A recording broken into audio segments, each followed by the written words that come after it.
Hello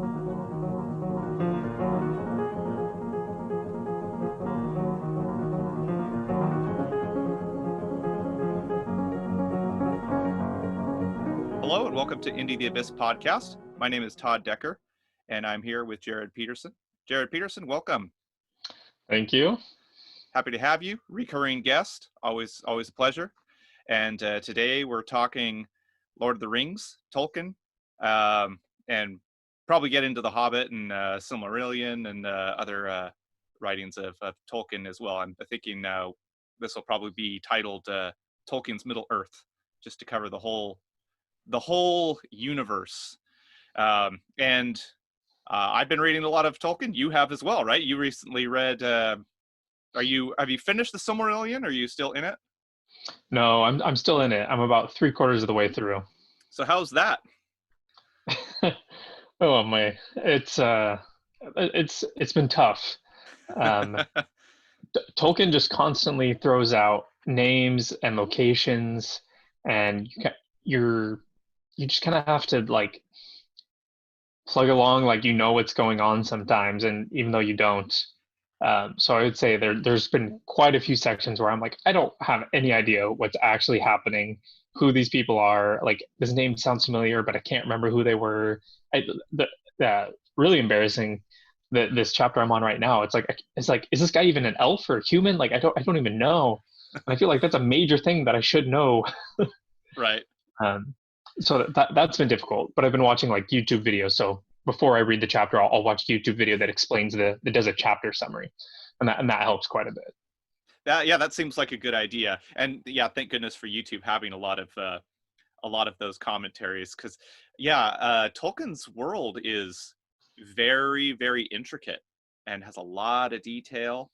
And I had been reading, so I've started into the Silmarillion, and I would like to read through it. I was reading some other people's comments about it also, that it's very encyclopedic in nature, kind of like his appendices in Return of the King. So, definitely something like, if you're wanting to know the backstory behind it, great material. Not really as compelling narrative as Lord of the Rings, but yeah, the best comparison probably is the Old Testament. Mm-hmm.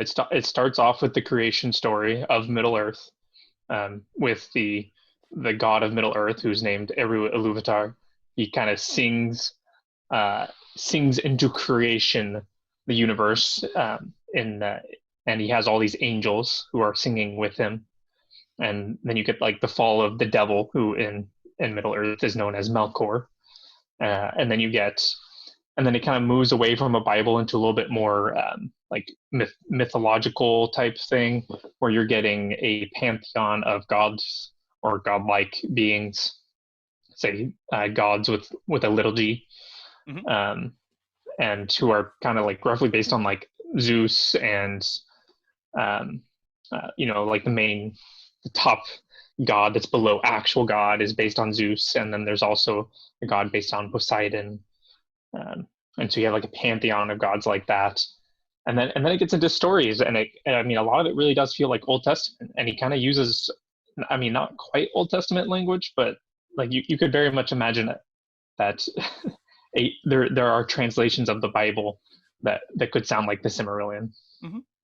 Yeah, that's I loved. So I've started the beginning parts. I was thinking something we could do actually is give kind of an overview of the way their pantheon is set up, because it's got a lot of names that are, if they're unfamiliar, are going to be very confusing. I think I've got a handle on it now, but maybe we could. Well, so we'll do the pantheon, and then also we should probably give a kind of overview of the chronology of this universe as well, like what the 4 ages are and what the breakoff points are, so that at least it might be helpful for people to understand, like, okay, where is all of this situated? Sure. If you have all of that down, like, so yeah, like you're in better shape than I am. I'll go ahead and start with the pantheon, and jump in wherever. But first, what I thought I would do is read the one passage from the Silmarillion that I just think is really cool. And then we'll kind of get into the breakdown of what the Valar and the Maiar are, and what all that means. So this is from the very beginning of the Silmarillion, and this is the music of the Ainur. And just to preface this, I think it's really cool how music is such a huge part of Tolkien. Not only in this, what we're going to read, but also in The Hobbit and in The Lord of the Rings. Definitely. I mean, there's music all over the place. Yeah. Songs. You could say, depending on how you're looking at it, interrupting the flow of the narrative, or moving it along. And I'd like to say it's the latter, but well, I don't know. How have you responded to the songs? Like, both as did you read the books when you were younger? So I first read them, I think, in college. I think I read The Hobbit in the 8th grade, maybe, but I didn't read Lord of the Rings until college, and it wasn't until then that I really started to appreciate it. Okay. And when I read the books for the first time, I tried to read the songs, and then I ended up just kind of skipping over them, and I would read the actual narrative. But this last time that I read Lord of the Rings, I listened to a audiobook. And Rob Inglis, right? I don't actually know. It was the version I posted. Okay. It's a really good version because it actually uses like music from the movies. Oh, okay. Must have been a different one than I listened to then. Yeah, I really liked it. It was a really great version, and that was much more fun because like then you have like people actually singing, Yes. and it's not just reading, and so that was much more enjoyable. In your version, did it have different actors singing different songs? I I can't tell. I think it might have been different people, or it might have just been like one guy doing different voices Okay. for various characters. I can't remember. So I listened to it as well, and I was gonna say, like, for the benefit of the songs, audiobook is really nice, Yeah, especially if they're actually singing it, because then yeah. and I don't know, so I listened to Rob Inglis, who I think made his recordings um, a number of decades ago, Mm. and I don't know how he came up with the tunes for the songs, but they're just great. I mean, I was like, I want to make a compilation of these songs and just and have them all, back to back, because I really enjoyed them. Uh, but yeah, so anyway, there's a lot of songs in these books. Yeah, So and right that kind of goes into like Tolkien, right? Like 'cause for me, the thing that's really interesting about Middle Earth and all of it is really Tolkien, because it's more than any other movie or series or anything like that. It really encapsulates his entire worldview into the actual narrative and the history and the like everything that Tolkien believes, everything that he values somehow ends up in Middle Earth in a concrete and like it manifests itself in Middle Earth in some way. And so for obviously because of the importance of music, you know that well Tolkien viewed music as magic, that it had some property to it that was really magical. And so, what you're about to read, the Eru Ilúvatar, the god of Middle Earth, along with all the other, quasi godlike beings that are singing into creation, Middle Earth, they are like the metaphor he uses is singing. And I don't know where he says this, but I'm remembering that somewhere he had said explicitly like the singing is a metaphor. Like they don't actually sing it into creation, but that's what mortals can understand. When you try to take like the actual power of God and you're trying to explain it to a mortal, like they just can't comprehend what is actually happening. And so you have to use metaphors, and the closest metaphor is that of song. Yeah, that would make sense. At least in my experience, I find music to be a much more uh, um, immediately impactful transmission of certain, not ideas, but of something, communicating something very powerful that kind of goes beneath ideas directly to something that you feel. I like that. I think that's really cool. Okay, so I'll go ahead and read this. This is There was Eru, the one who in Arda is called Ilúvatar, and he was made the first Ainur, and he made the first Ainur, the holy ones that were the offspring of his thought. And they were with him before aught else was made, and he spoke to them, propounding to them themes of music. And they sang before him, and he was glad. But for a long while they sang only each alone, or but few together, while the rest hearkened. For each comprehended only that part of the mind of Ilúvatar from which he came, and in the understanding of their brethren they grew, but slowly. Yet ever as they listened, they came to deeper understanding and increased in unison and harmony. And it came to pass that Ilúvatar called together all the Ainur and declared to them a mighty theme, unfolding to them things greater and more wonderful than he had yet revealed, and the glory of its beginning and the splendor of its end amazed the Ainur, so that they bowed before Ilúvatar and were silent. So yeah, it's basically the song is at the beginning, and that's what leads to the creation right there from the start. Yes, this is the creation of the universe. The Ainur are the angels that Eru has just created, and like as far as we know, like this is the first thing they do. They come into existence and they start singing with Eru, with God, and through that singing is the creation of everything. Right. And Yeah. and so the music is just how this metaphor, this manifestation of what God's power is. Yeah. It's and obviously Tolkien was very familiar with the beliefs and myths of many different peoples, and I'm sure he was inspired by other takes as well. So, but it's similar to many cosmogonies. So in in Hebrew, the Hebrew creation story, it's by speech, and then this is also developed in the Gospel of John, where Christ is incarnate Word, and then in this isn't a very well-known one, but I'm familiar with Guarani mythology and the Aivu Raputa, in which it's also Word that's spoken, but it's also Aivu in Guarani is kind of like more of a song speech. So at least those ones that I'm familiar with, it very similar ideas going on here, and I'm sure it occurs in the cosmogonies of many different cultures. So seems to speak to something universal, maybe an archetype of some kind that pops up regularly.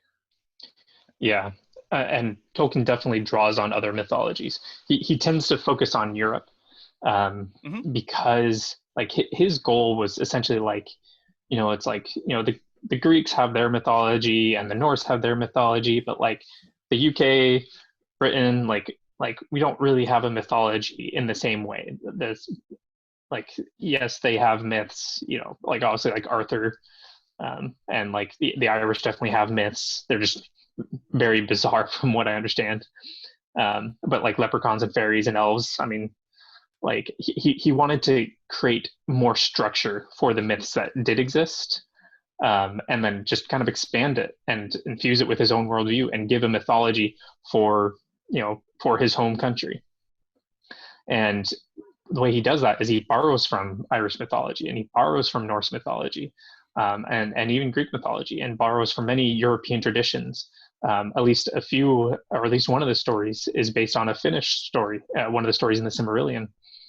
And even like the ring, the ring makes you invisible. And that seems like a reference to the Greek philosophical thought experiment, right? Isn't that the ring Gyges. of the ring of Gyges, right? Mm-hmm. So he's pulling from lots of traditions. So I'm not sure, but I bet if you were to go into various European mythologies, you might find something not too dissimilar from what Tolkien describes here. Yeah, it's interesting too, because I would say that he has been successful or is in the process of being successful with that idea of developing a modern mythology. We've talked about in the past whether Lord of the Rings or Middle Earth could be a viable mythology for many people of many different views. So like obviously Tolkien was Christian, but you don't have to be Christian to appreciate the ideas in these myths. And I don't know if that was something that Tolkien was trying to address or not, but one could definitely refer to Lord of the Rings in many things in life, and kind of structure their own lives and relationships around things that we see in these novels, I think. Yes, I even have a professor of mine who he grew up atheist, and I don't want to give too much detail because this is, you know, his story to tell. Sure. But he grew up atheist, and he didn't feel like he had a really like a lot of direction from his parents about how he should live. His parents were kind of like, you know, do what you want, essentially. And then he read the Silmarillion, and that's what really got him to think, like, who do I want to be? And he's like, you know, I want to be like, you know, the characters, the noble characters in this book. I don't want to be like, you know, Melkor or Sauron or you know, whatever. I want to be the noble. I want to be one of these noble elves that are doing all these great things, or the noble men. And that really structured his morality for at least a few years of his life. Mm-hmm. Excellent. Yeah. Well, and you know what's interesting too is just thinking about the ideas of myth in general, and how we're supposed to understand it. You know, obviously Tolkien knew he was creating this, and he was Christian. He didn't believe that what he was writing were real history, or that even the things that he was basing it off of were real history. But it seemed to be more than just an exercise in fantasy, even if that is the genre that this falls under, but that he meant it to have significance in spite of it not being historical or literally true, that it was true in some other mythological sense that we sometimes talk about myth having. Yeah. I mean, as I said, like, Middle Earth is a manifestation of his beliefs. So one term that Tolkien refers to is, or coined, is called subcreation. And this was his idea that, you know, like anything we do is just a subcreation, because we can't create things ourselves. And in fact, one of the major themes in the Silmarillion is people trying to create things themselves. Melkor, who's the Satan-like figure, like he wants to create life. He wants to have the secret fire, which is the term for Ilúvatar's power to make conscious agent, like life with agentic that has agency, right? And Melkor, Satan, wants that, and he wants to create his own life, and he wants to sing his own song that's different from everyone else's, and create his own thing. And he ends up like I love the way that's elves. said, by the way, how it's a different song that's dissonant with the song of the children of Ainur, which I think is a great way of putting it. I love that. Yeah, so the way that Satan, the Satan-like figure in Middle Earth falls, is by singing his own song that's dissonant and repetitive and kind of ugly.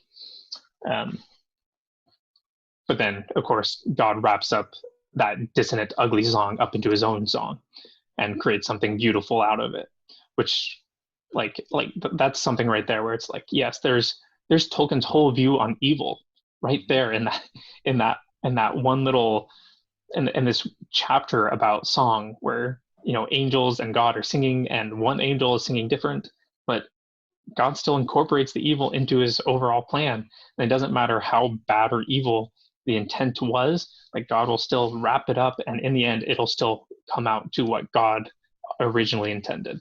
Right. But also, like, you know, there's agency, and you can sing a different song. You don't have to obey God, but it doesn't matter if you do or don't, because like God will win, you know. Mm-hmm. And so it's just this perfect manifestation of Tolkien's beliefs. And so this is Tolkien's belief in subcreation. He's not Tolkien doesn't mean to create his own song, so to speak. He's singing with the ability that God gave him. Yeah. God gave him this gift, and he's saying, okay, with this gift of writing, what I want to do is I want to take all of the beauty that's around me, everything that I've learned through my faith, through my religion, and incorporate that into this one story. And really, the story is of all of Middle Earth, not, the story isn't about Frodo or Bilbo or the Ring. The story is from creation all the way to, well, there's a sort of a Ragnarok like event that'll supposedly happen at the end of Middle Earth, right? And like that's the story, and it's all of Tolkien's beliefs in this one story from the beginning of creation all the way to, well, present day, and then to Ragnarok in the end. It's incredibly vast. Just huge. The subcreation. So was that something you mentioned that Melkor was one example of that, but it can be done positively as well? So the way Tolkien uses it is positively. Okay. For him, subcreation is something you do. You're a subcreator. It's not that you're trying to create your own thing. That's Melkor's pride. He's trying to be his own creator, but he can't do that. It's impossible to do that. What Tolkien is doing is subcreation. Yes, that's very interesting. And it's interesting too how in a lot of mythologies, including Tolkien's here, that there is the high god, the one who is transcended, and then there are other beings that are immortal, more powerful than humankind. But it's often the ones who are the angels who we interact with more, or know more about. We know more about their stories, and you'll recall Karen Armstrong talked about this as well. Yeah, the Sky Father. Mm-hmm. Yeah, and yeah. But Ilúvatar seems very similar in attributes to the god that Tolkien would have believed in. I think I don't see much difference there. And I guess the others would be similar to angels, so I guess that also conforms, at least in form, to Tolkien's beliefs, also, even if not in the narrative details. Yes, yeah. Yes, there is the Eru Ilúvatar, who is this transcendent, indescribable being, not of flesh and bones. And then below him, he has many angels, some who have higher rank than others. And the highest rank of those angels is the Valar, who we started off talking about. And there's Manwë, who's sort of like, Karen Armstrong might call him the Sky Father. He's the Zeus of the religion of Tolkien's universe. Mm-hmm. But he's still just an angel. He's not a true god. And so even when people sometimes call them gods, but they're quasi gods at best. Not even demigods. They're quasi gods. And little g, always little g. Right. Yeah, and there's a whole list of them. I can go ahead and list them off. I'll probably butcher the way, but you mentioned Manwë, Ulmo, Ale, Orome, Namo, Irmo, Tulkas. Those are the kings. Then there's queens: Varda, Yavanna, Niana, Este, Vare, Vana, Nessa, and then I guess Melkor would also be one, right? But fallen. Yeah. Yes, but fallen, and he was the greatest. He was the strongest of all of them. Okay. And then he fell. And then there's also the Maiar, who are, I guess, so there's the Ainur, and then there's like these two classifications. So the Valar and then also the Maiar. Yeah. So Ainur is basically angel. That's how I would translate it. Though I'm sure that Tolkien, being the linguist he is, he has a much more nuanced definition or etymology of that word. And then within the angels, the Ainur, there's the Valar, who are these quasi-gods, and then the Maiar. And the Maiar are much more human-like. Gandalf is actually a Maiar. Right. So Gandalf is actually this extremely old being who has, who spent eons with the Valar, with these quasi gods before coming to Middle Earth, and he's been in Middle Earth for 2,000, 3,000 years or something like that. Right. Yeah, and I guess all the wizards are. So there are 5 wizards. Yes. Um, Yes. So we got Saruman, Gandalf, Radagast, Morinethar, and Romestamo. The last 2 are the blue wizards, who we don't really hear much about, but yeah. Saruman So and Gandalf, of course, are the most prominent in the stories. yeah, the Valar, these quasi gods, they're not in Middle Earth proper. Middle Earth is the mortal lands. So the Valar are often Valinor, which is like the immortal lands. And these quasi gods of the Valar, like they send the 5 wizards to Middle Earth to kind of take care of Sauron. Right. And the two blue wizards, they go out east, and it's not really known what happens to them. Tolkien has some thoughts, and he actually changes his mind a couple of times because he's writing the story, so he's changing things all the time. And so we have a couple of like conflicting accounts about what they do. By one account, they were disobedient to their mission. By another account, they were obedient, and the only reason the Frodo's quest worked was because the blue wizards were able to do so much out east. So one thing we do know is that a lot of the Eastern mystic traditions started with the blue wizards, according to Tolkien, because Tolkien, again, the way he frames his story is that he's not the author. What he says is he found a little red book, and he's just translating the little red book. And so, according to him, Middle Earth is real, and this is the actual history of the planets. It's very much like Cervantes or The Princess Bride. It's a great device. I love it. It gives well, it can be used very humorously also, as in Cervantes and Princess Bride. Tolkien is a little bit more sober about it, but yeah. And one of the details in the movie that's actually kind of nice is, Bilbo and Frodo are writing this book, and you can see that the book actually has a red cover. You're right. So that's a nice reference touch to that. That's a nice touch. Yeah. Okay. Good. And then just, I guess, before we get into like, well, of course, there's like the breakdown of the different the elves and the dwarves and men and hobbits and all that, but there's also like other beings, just to rattle off here. There's Balrogs. There are these giant spiders, so like Shelob we know about, and Ungoliant was a predecessor to Shelob. So there are these other beings that are kind of like they're their unique types, but they're also kind of in a class of their own, very powerful, very ancient. So the Balrog who confronts them in the mines of Moria, Durin's Bane, as it's known, where Gandalf is all sober about it and says, demon of the ancient world. It really is very ancient. The Balrog is actually the same class of being as Gandalf. The Balrog is a Maiar. It's just a fallen Maiar, which Sauron is as well, right? Correct. Yeah. Whereas Ungoliant, the giant spider, Tolkien doesn't really give a description. As far as we can tell, when the original song was happening and Melkor was creating his discordant song, as far as we can tell, they were singing into creation beings, but some of those beings got corrupted, and one of those was Ungoliant. That's at least my guess for her origin. That's very interesting as well, because in a lot of cosmogonies there will be trials of creation.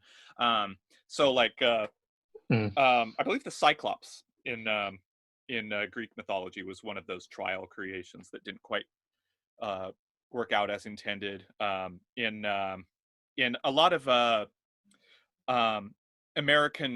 Native American mythologies, so like in the Popol and in others, there'll also be like men made of clay, but then they get washed away in the flood, and things like that, where men made of wood, then they burn. So that's a very common idea as well. Or monkey men. I think a lot of those myths exist too. Hmm. Jaguars. That you have like maybe that's a little bit different, but the Aztecs, don't they have jaguars eating everyone? Oh, they might. I don't recall. But I'll just mention, like, so this is stuff where you could go down this rabbit hole, and we probably are, but and not just right now, but in general. But I remember I think I was in 8th grade when we were studying Greek mythology. I got so into it. I loved it. And Mm. part of it was, it just keeps on going back and back because there's Zeus, but then Zeus has his origins and he has a backstory and he has a father, and then Kronos, well, he's there, but he has an origin as well, and he did some stuff before that, and there was somebody before him, and you just keep on going back, and there's this elaborate family tree and all these complex relationships to each other that's all built up. It's really cool, and so I could see. I mean, to just create all this as Tolkien is, not without precursors, right? He's drawing from other ideas, but I can see him just loving this. Uh, and Christopher Tolkien's helped a lot in this, right? In kind of putting it all together. Yeah, I mean, so Tolkien really. Originally he's a linguist. That's Hmm. his profession, and that's the thing that he's really just like a genius at. Like Yeah. that is the thing that he really is just one of the top minds ever. That he just had this linguistic gift, and he was creating languages since he was a kid, um, and he created some languages and he invented Middle Earth to give a place for those languages. So the languages came first, Hmm. and then Middle Earth, and then much later came the hobbits, came Legolas, Aragorn, came the Ring of Powers, the Ring of Power. Like all of that, it was kind of secondary. It started with the languages, and then that became a planet, and then the planet had stories happening on it, and some of those stories were important enough to get their own books. But in the end, it was like he was just constantly creating this entire mythos. Hmm. Yeah, and I can totally relate to that because I love languages, and the more yeah, especially like the history and development of the languages and the ancient roots of them, I think it's just totally neat. So I love that aspect. And there in the appendix for Return of the King, it gives a very elaborate overview of all the different languages and how they come about, um, and yeah, I understand he loved the languages of the British Isles, Ireland, and I guess he was also into Finnish as well. Thought Finnish was a really neat language. Yeah, I think one of the Elvish languages is based on Finnish. Okay, nice.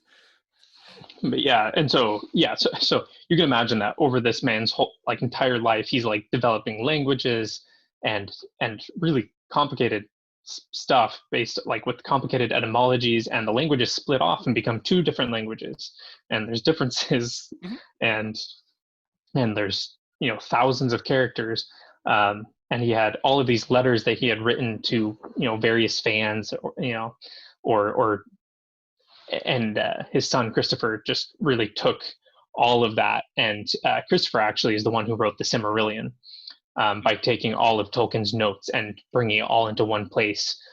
So again, so we actually have some inconsistencies, Okay. because like Tolkien originally thought that the orcs were, um, J.R.R. Tolkien originally thought that the orcs were corrupted elves, but then it looks like he may have changed his mind and decided that they were corrupted humans, and he like changed his mind.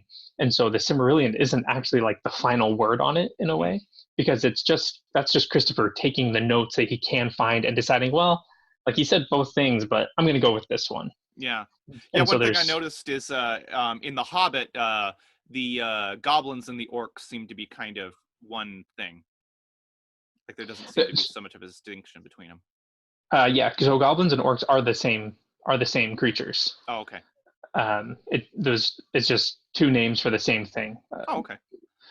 Orc is the, I don't know, probably the elvish word, and goblin is probably the human word or something like that.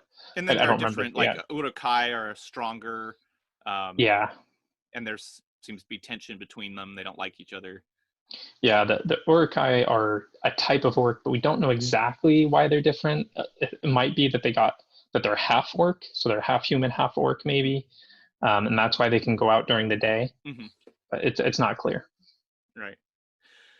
Yeah. Okay. Well, let's uh, let's let's talk a little bit about the movies. Because I was thinking like of some biographical take on this, just like us. um, so I would say that the films, which came out right at the beginning of the century, were the most impactful of my uh, maturation. uh, they defined a generation, at least among my social circles. Um, so I was in high school at the time they came out, and everyone was talking about them. Everyone was seeing them. Um, I went out to the movies on the opening nights. Especially Two Towers is the one I remember the most. Waiting out there with my friends, at starting at 8 p.m., wait until midnight when we'd go in and see it. Um, and they're just so well done. I mean, they're the way they're crafted together. Um, the books and the movies are somewhat different in certain ways, but they each have their strengths. In the way that they're done. Um, but I feel like I'm like a product of these of these films. So did it have as much that effect on you? So I a bit. So yeah, it's around 2000. So I had just turned 9. I turned 9 in 2000. So I was a little bit younger. This is, Mhm. sixth grade Sure. ish for me. Um, and I remember really liking Fellowship of the Ring. And I remember really, really liking Two Towers. I thought the Battle at Helm's Deep was just the coolest thing that I had ever seen in my life. Um, I don't know if I would say that it was defining for me. I was more Harry Potter fan Hmm. at that age of my life. And it wasn't till I'm not even sure when it was. I think it was when I read a book called yeah. So it's a book, A Hobbit, a Wardrobe, and a Great War, which is about the friendship between C.S. Lewis and J.R.R. Tolkien, because they were both in a writing group together. And so The every week, Inklings, right? Inklings, yes. And every week they would get together, and Tolkien would tell them about Middle Earth, and C.S. Lewis would tell them about um, Lion, Witch, and Wardrobe, Narnia.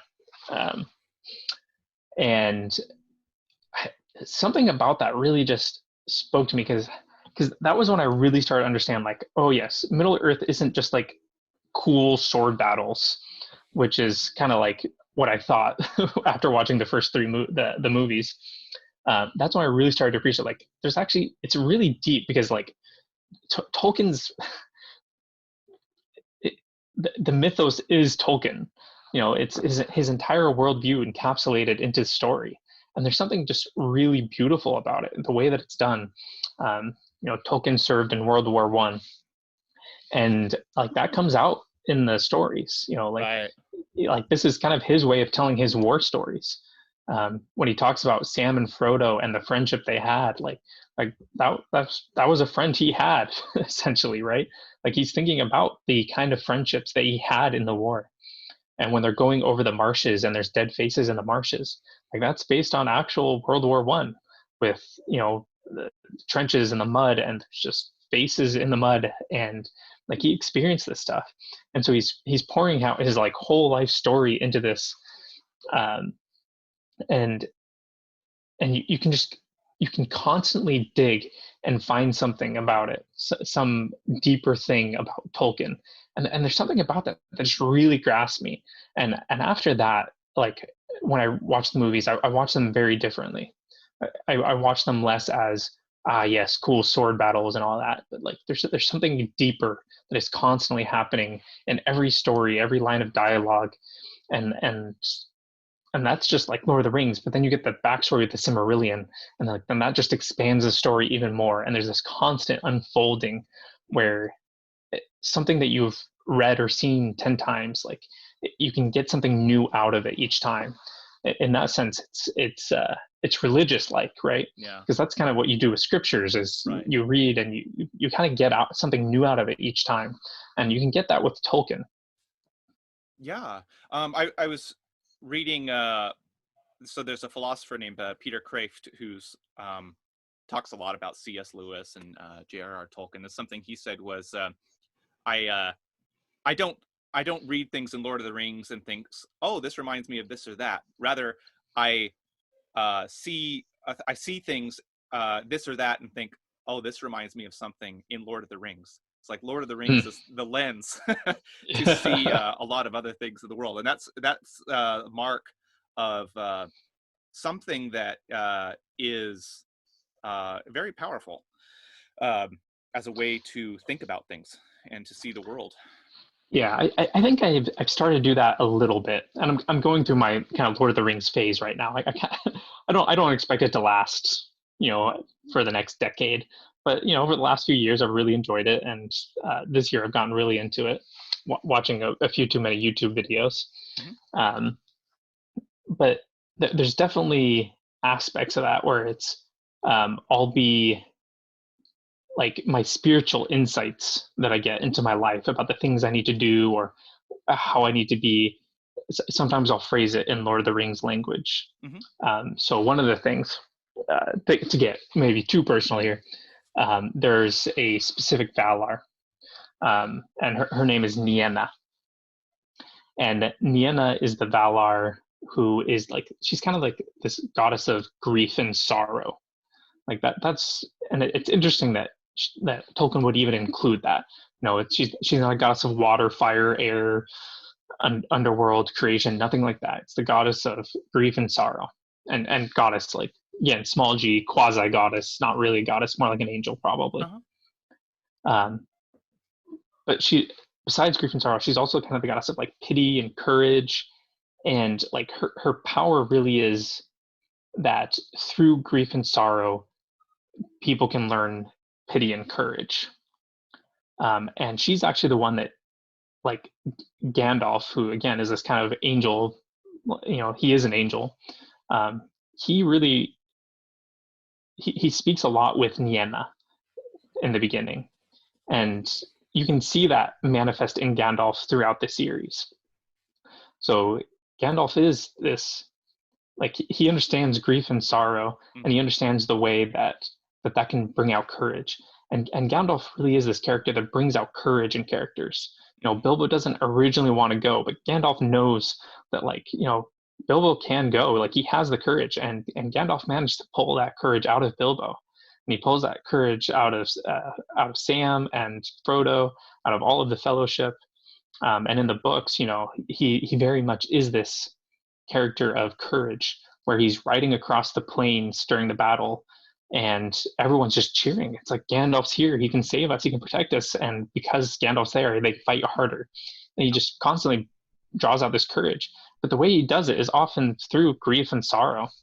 And so, like, I've been thinking about that a lot lately, and like, even reading unrelated things, and it's like, well, yeah, that's kind of like Gandalf. Yeah, yeah. Well, yeah, the power of grief and sorrow is something that I notice a lot in my readings. So with a few cases, Frodo definitely, because I think of it as like Frodo's non-return, right? That he returns physically to the Shire, but he never really returns um, in an emotional sense or in a personal sense. That he can't go back to it, and then his wound from Weathertop never heals, and that's just a physical example of something that's more that's deeper, that his soul never really heals. And I think that's interesting, and I think he does. I guess you could say he heals eventually by going to the Grey Havens and leaving Middle Earth. I think he does. At least I like to think that he finds peace in that way. But at least within Middle Earth, that remains with him. Which isn't to say that he's just a miserable person or that he's becomes evil or anything like that. He's still very compassionate and kind, and is happy to have his companions around him. But it seems very real to me also. And you can, I am sure, you mentioned Tolkien's World War I experiences. He was probably drawing on some things there. That there are people who never come back from war, um, and there's Or a rather, there's some people who come back and one come back physically, right. but there's more than one way to come back from war. Exactly. Yeah, I mean, it just seemed very realistic. I mean, in a way, the conclusion of the story, um, in the well, it's in both the books and the movies. In the books, even more so, it's just very different than the way a lot of stories conclude. It just seems much more like reality. It's like, okay, it doesn't just stop. And this is something, it's been joked about, like this in the Return of the King, you think it's going to end and it keeps on going and going and going. And in a way, it almost doesn't really work in film. Like you can't end a movie the way they end Return of the King, where it just keeps on dragging on like that. But um, and there, but that's the way the story goes. I mean, that's so I think it requires more of audiences, and I think in a good way. Even if it, I don't know if you experienced it that way as well, but first time I saw it, I Yeah, was like, wow, this is going on forever. I'm ready to leave now. yeah. But I don't have very many memories of being in the theater watching Lord of the Rings, Oh, but I okay. do have a memory of being in the theater watching the end credits of Mm. the Return of the King, or sorry, not the end credits, but the multiple endings, and it's like fade to white. Oh nope, Yes. nope, still going. Fade to So white. Oh nope, here's another ending, and so I remember being annoyed by that. But yeah, now yeah, that I'm older, it's like, oh yeah, like which of those endings are you going to get rid of? Like you need them all. you And do in need them all. fact, in the book, of course, there's the scourging of the Shire, Yes. where there's a whole nother battle that happens after they return back to the Shire because it's been taken over by Saruman. Right. Whereas in the Yep. movies, they kill Saruman. Right. I think But that yeah, was, and there are some things like that where it's like, okay, I think that was the right choice for the film. Uh, but I also like it in the book the way it is. Like so the scourging of the Shire, or the scouring of the Shire, makes total sense. Like it I think it's a brilliant part of the story, um, because um, it it does make sense that just because you get rid of one source of evil doesn't mean evil is gone, or that the effects of it are just going to be gone instantly. Um, there are still people in the world who are seeking power, just like Sauron was, and um, so it makes sense that going back home's not just going to be all wonderful. It's not just going to be as it was in many ways, right? Uh, and it shows also. Well, there's a few things with the scouring of the Shire. So one is that there are bad hobbits. I mean, they're not all just nice and innocent. Um, but also in a way, they're kind of like I see the scouring of the Shire as kind of like Bilbo writ large with the whole Hobbit people, that they kind of need to stand up for themselves. They're just so peaceable. complacent. Yeah, Yeah, they just kind of go along with it, and then it takes these four battle-hardened hobbits to come in, and they restore the Shire. They restore it. They're upset that the party tree's been cut down and that it's not the peaceful place that it was. But they have to say, okay, we need to do something about this. We need to act, um, and so they do. And so I guess there's a little bit of the Took element that needed to be injected into the Shire again. yeah, Um, and I'll just say I love in the Hobbit the way Bilbo is broken down into the Baggins and the Took sides of his character. I think that's great, because he's Bilbo's very content just to stay home, uh, and I don't remember if the doilies were in the book. I think that might have been an addition, but in the movie with the doilies, I thought that was hilarious. yeah, yeah. When did doilies become more important to you? Um, that he needs to develop that side of himself as well. Yeah. Yeah, he's very much the reluctant hero. Mm-hmm.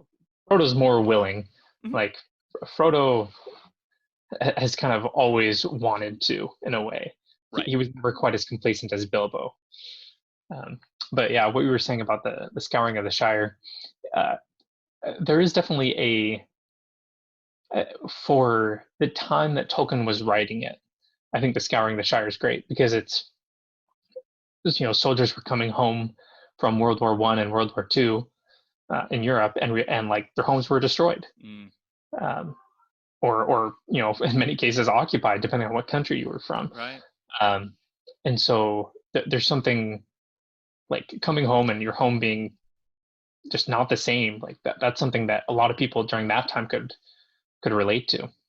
But our generation is a little bit different, at least in Europe and the United States, where you know these guys and women go out to war to Iraq, Afghanistan, and they come back and nothing's changed. It's all the same. It's like you know people are slightly older, and that's like the only real difference. And they have a hard time adjusting back into society. And Frodo is that, right? He's the guy that went off to war, came back, and everything's the same, and he's changed, and he's wounded, and he's hurt, and no one understands, and he can't even talk about it with anyone except for the other three people who went. But you know, they're growing up and they're having families and they're fine, and he's not, and he's just like he can't take it, you know.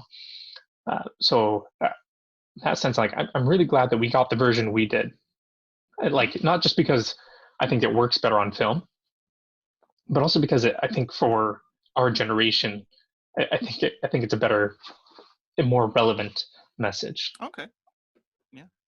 The other thing is, you know, we've talked a little bit about interpreting the world through Tolkien, and this is something that I've talked about with you before. Is the scene with Gandalf standing on the bridge at Khazad-dûm, facing off the Balrog.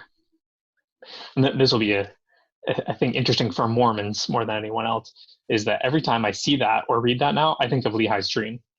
The Balrog actually emits these, is actually emitting mists of darkness, and Gandalf is standing on this straight and narrow path, and he's this angel, essentially a fire, holding a sword and a staff, you know, sort of a rod, you might say, and he's saying he's a servant of the fire, and it reminds me of cherubim and the flaming sword, kind of protecting the path to the tree of life, right? And he's, you know, telling the darkness, like, you cannot pass, and there's this great chasm beneath them, and Khazad-dûm basically has no foundation because it's standing over this pit that like no man has ever measured how deep this pit is, and so it's like this floating tower behind them, and that whole thing is just like, wow, like there's a lot of symbolism here that I recognize in my own faith tradition, and I always found it interesting. I don't know what to do with that information, but it's something I've thought about a lot lately. Mm-hmm. Yeah. Yeah, and descending into the minds of Maiar is fascinating to me too. Well, as far as like the journey, that's Helm's Deep is definitely epic as far as the battles go. Khazad-dûm seems like the most dramatic part of the quest right at their beginning, because that's like depth psychology type of stuff there, where you're going down into the deepest recesses and awakening your darkest demons and facing them, and it's yeah, I love the architecture of that in the film as well, how they make it just ginormous, but I hadn't thought of it being without foundations too, but yeah, you're right, because basically it's just like this lake underneath of very frigid waters. Yeah, which there's more symbolism with that as well, right? Like this is Gandalf, he's Gandalf the Grey, and he fights this Balrog and he falls into water and fire, right? This is sort of a baptismal type experience for Gandalf. He falls into water and fire, and then he dies, and he comes back as Gandalf the White, his garments have literally been made white Hmm. after that event. Um, Yes. So I want to come back to that. I remember what I was going to talk about before with Saruman. So, so Saruman was Saruman the White, and then I think in the book it talks about him even having like a colorful raiment when he's at Isengard, which they don't really show in the films. But I thought that was kind of interesting. Um, but one of the things that I when I got we got the extended edition of Two Towers when it came out, and so I watched a lot of the commentary on it, and so learned some of the backstory behind things. Um, and so I knew a little bit about the Tolkien's views of the, I guess, simple country life versus industry kind of taking everything over. And it actually, I think Jackson made it more explicit than Tolkien did in the book. It's there in Tolkien, but so like the line I was looking for in the book, and I guess it's actually not there, but so Saruman, when he's having his kind of mental dialogue with Sauron, he says, "The old world will burn in the fires of industry. The forests will fall. A new order will rise." I don't think that's in the book. I think that's from the just from the movie. But it's very consistent with the idea and with Saruman's character, especially since basically what he does with the Shire is he turns it into an efficient industrial machine, more or less. You know, he cuts down the trees and puts in all of these warehouses and things. And I realized also in the movie they kind of I think they combined a little bit of Sam's vision into Frodo. So when Frodo looks into the glass, he sees the Shire being taken over, and you know, everybody becoming um, like a sweatshop, basically. And Sam, when he looked in the book, when Sam looked into it, because he looked into it as well, he also saw like the trees being cut down, which did happen. And Sam even comments when they go back to the Shire, he said, "This is what I saw in my vision." And that was supposed to be like a temptation for him to want to go back and stop it, to abandon the quest. Um, but yeah, so Saruman basically tried to implement in the Shire what he thought would be what he tried to do in Isengard, and what his vision was for with his alliance with Sauron, or when he was going to take the ring. He was going to maximize productivity. You know, he wanted to do good in his mind. He wasn't just set out to like, I'm just going to kill as many people as possible and be a really bad dude. He wanted to exercise power and influence. And even though he was downgraded and was only able to do it in the Shire, he at least still tried to implement it there before the hobbits came back and set him straight. yeah, absolutely. Tolkien is he's I mean, he has talking trees. Yeah. Right. I mean, he's kind of a tree lover. Like the elves, the elves are total tree lovers. You know, much of it is like happening in forests and nature, and he's very much that's the type of person he is. Yeah. He doesn't like industry, and so anytime industry is involved, and so this kind of goes back into the idea of creation and subcreation, which we were talking about.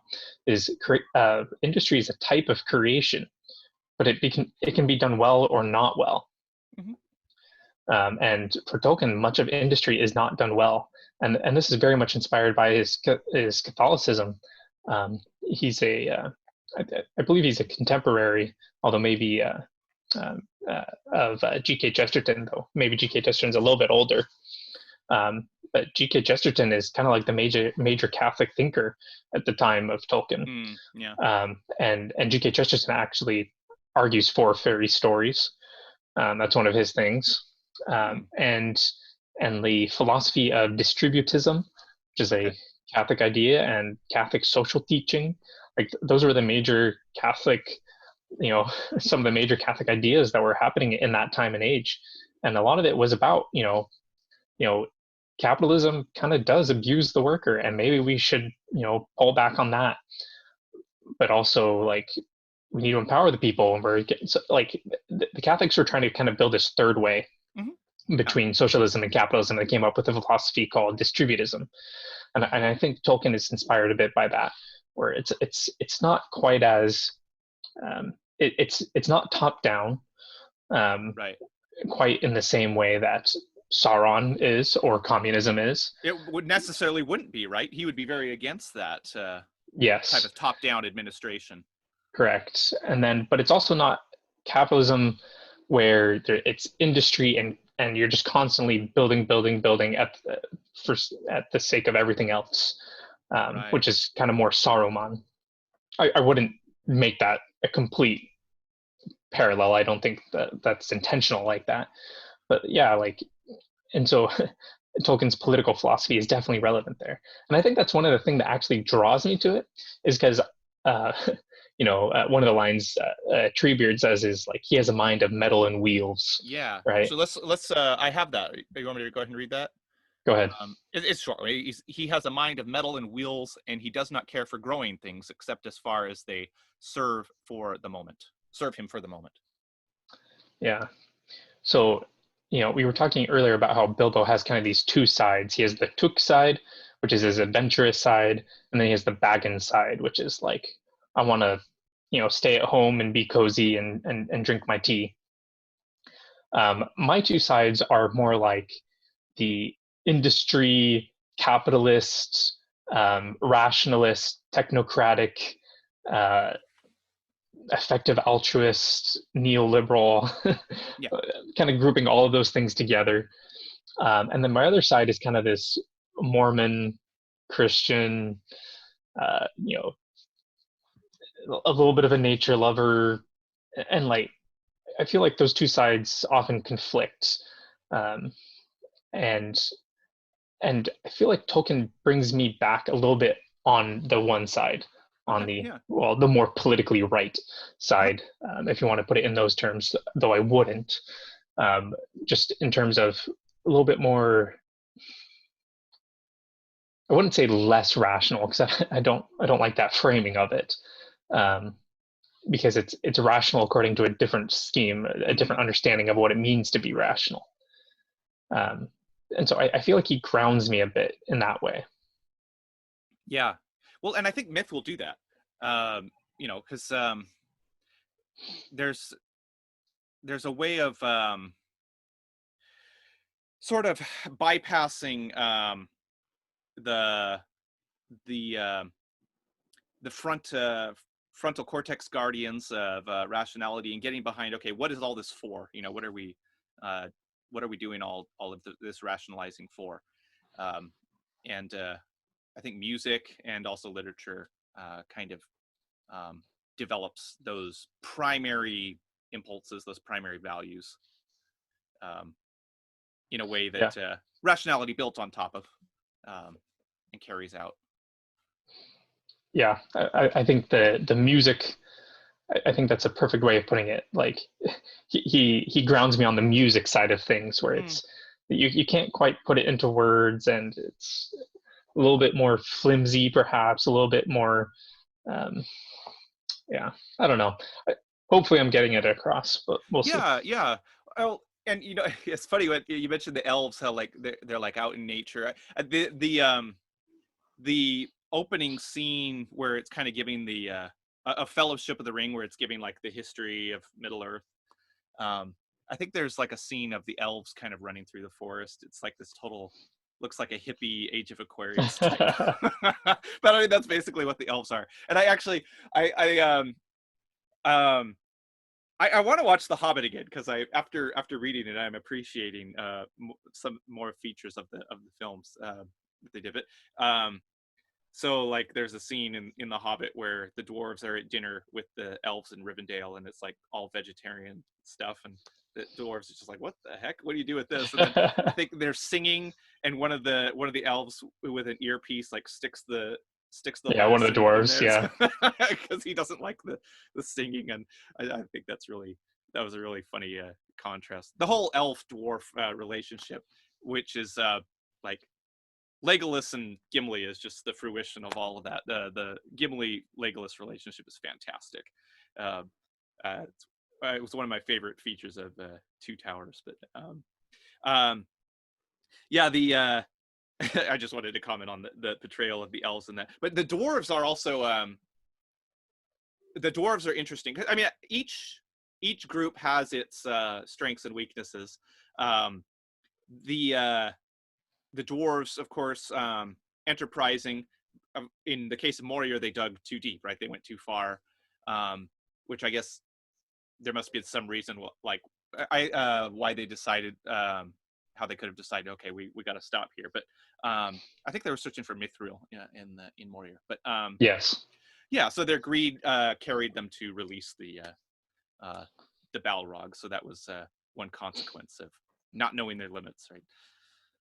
Well, and also Thorin had the same weakness, right? When he was driven mad for his lust for the Arkenstone and looking for that and being a jerk yeah. to everyone around him. And The dragon sickness, I think they call it, right? oh, okay, the dragon sickness, yeah. Yeah, yeah. The dwarves are interesting. They're stubborn, so they there's not really evil dwarves. Like I think there might be in the Silmarillion at some point there might be a few evil dwarves that like go and serve Melkor or something like that, but they're kind of rare. Um, like they're just too stubborn. They're not going to take crap. But they are kind of greedy, and they lust for gold, and they desire gold so much they build giant mountains of gold, and that brings dragons. But like they're not going to give up their pursuit of gold. So for the dragons doesn't matter. So they just keep building up gold. Or in the case of Moria, their mithril is this fantastical metal that is super valuable, and they just keep digging in, and they're building up giant treasure hoards of gold as well. But in the process, they actually dig up an ancient evil, the Balrog, and it Right. it kills Durin, and the Balrog is named Durin's Bane for Durin's that Bane. reason. Yeah. Right. And with the dragons, I was thinking there seems to be some inspiration there from Beowulf, Yes. because the thing with the dragon is it has its hoard, right, that it's guarding. So Yeah. Smog seems very similar to that. Yeah, and Like, likes his gold. it should be remarked that Tolkien really liked Beowulf. Yes. And he actually has one of the translations of Beowulf is Tolkien's translation, and you can buy that. But like Yes. a lot of Lord of the Rings seems inspired directly from Beowulf. Of all of the stories and mythologies, Beowulf might be the biggest influence. Mm-hmm. I saw on Audible that he has like a translation of Sir Gawain and the Green Knight, which is another medieval classic.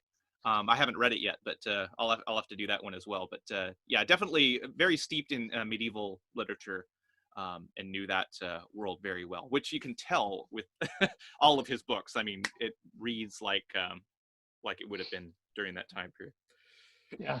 Yeah. I mean, and this goes back to the Tolkien and C.S. Lewis's relationship, right? Because C.S. Lewis started off atheist. He did not believe in God. He was very ardently atheist. And Tolkien is actually the one that converted C.S. Lewis, right? Insofar as any man can convert another person, I guess. It was essentially talking about myth and legend that led to C.S. Lewis's conversion.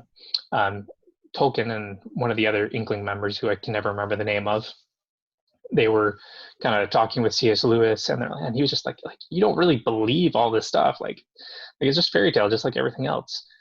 And the phrase, I'm trying to remember off the top of my head. It's been a while since I've read about this. Basically, their argument was like, yes, it's legend. It just happens that this is the true this legend is true.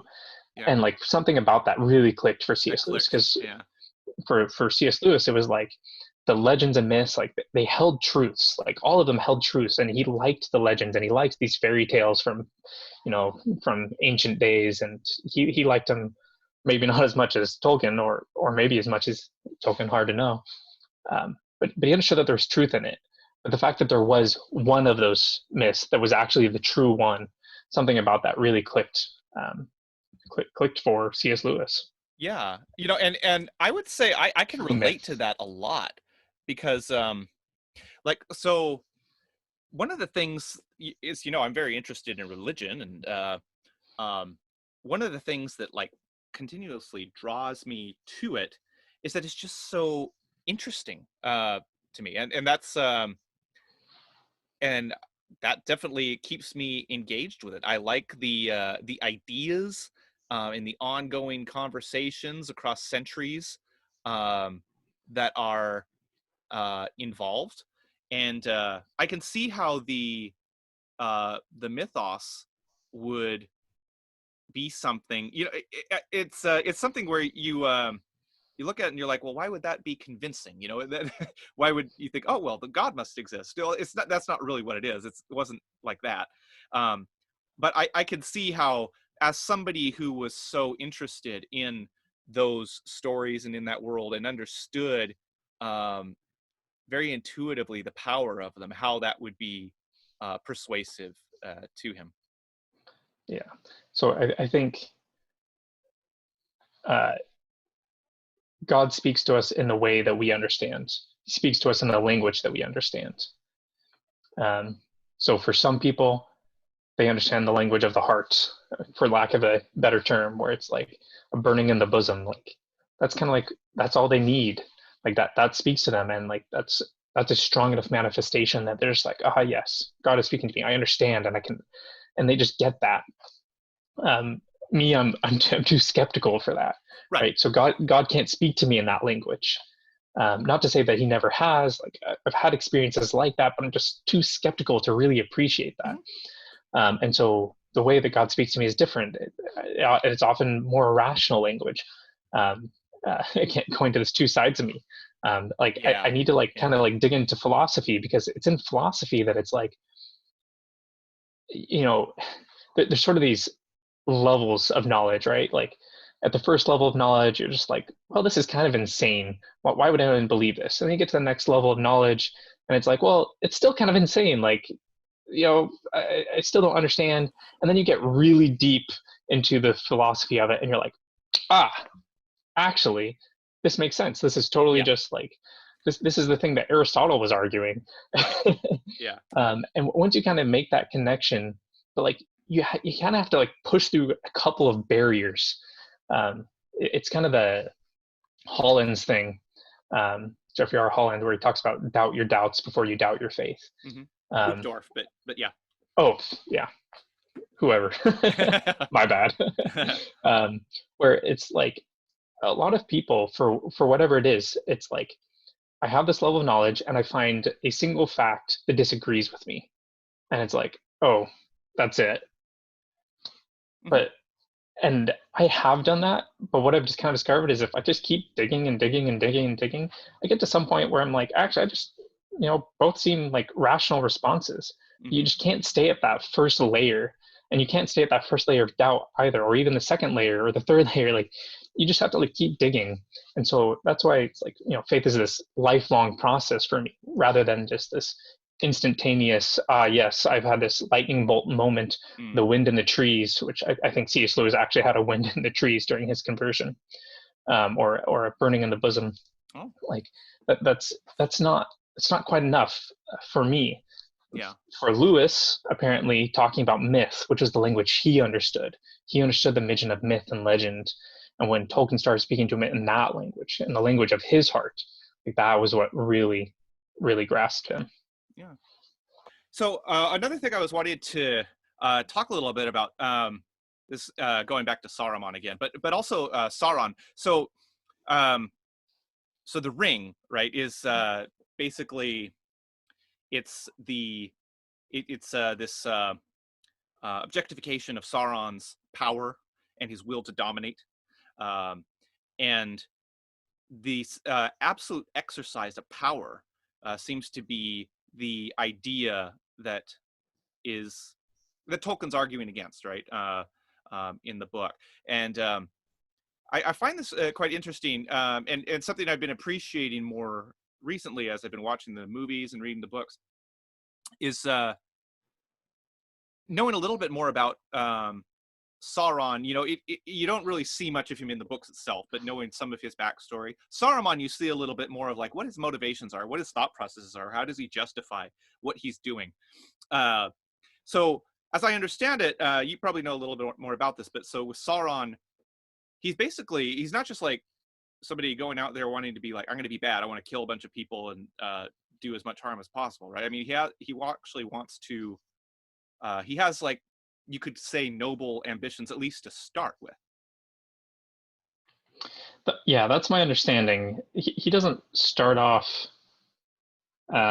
just like, I want to enslave everyone and like I hate things and I just want to destroy them. My understanding is that he starts off fairly good, but I'm not entirely clear on his history either. Well, and something that occurred to me, so when they go up to the Black Gate with Aragorn, and it's actually Gandalf who's kind of leading in the book. Gandalf who's kind of leading the group up there and kind of negotiating with the mouth of Sauron. So the mouth of Sauron, he says, okay, we're going to make you a deal. Here's all of Frodo's stuff. He's dead. We got him. You have no hope. And Gandalf kind of thinks, so that might be true. So then he says, okay, well, what are your terms? So, and their terms aren't basically, okay, we're going to kill you all, but it's that, well, you'll be subject to Sauron. Rohan will pay tribute. The kind of implies Gandalf, you'll be the tributary monarch for Gondor, reporting to Sauron. So it's basically like they'll be conquered, but it's almost like you're going to enrich Mordor. And another thing that explains a little more in the book is, Mordor is just desolate, and they don't really explain why, but you could kind of guess that it's probably because they misused their resources and made it into a desert. But they're bringing in.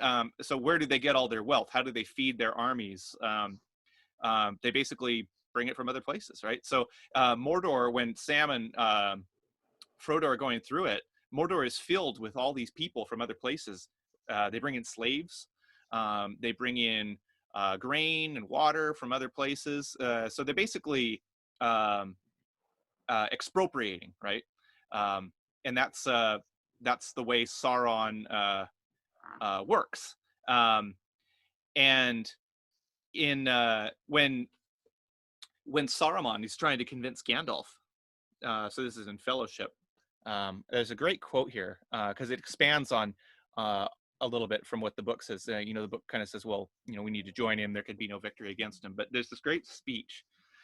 And what's interesting is actually it talks about how, it seems like this was rehearsed. So it says, he, Saruman, drew himself up then and began to declaim, as if he were making a speech long rehearsed. The elder days are gone. The middle days are passing. The younger days are beginning. The time of the elves is over, but our time is at hand. The world of men which we must rule. But we must have power to order all things as we will, for that good which only the wise can see. And listen, Gandalf, my old friend and helper, he said, coming near and speaking now in a softer voice. I said we, for we it may be, if you will join with me. A new power is rising. Against it, the old allies and policies will not avail us at all. There is no hope left in elves or dying Numenor.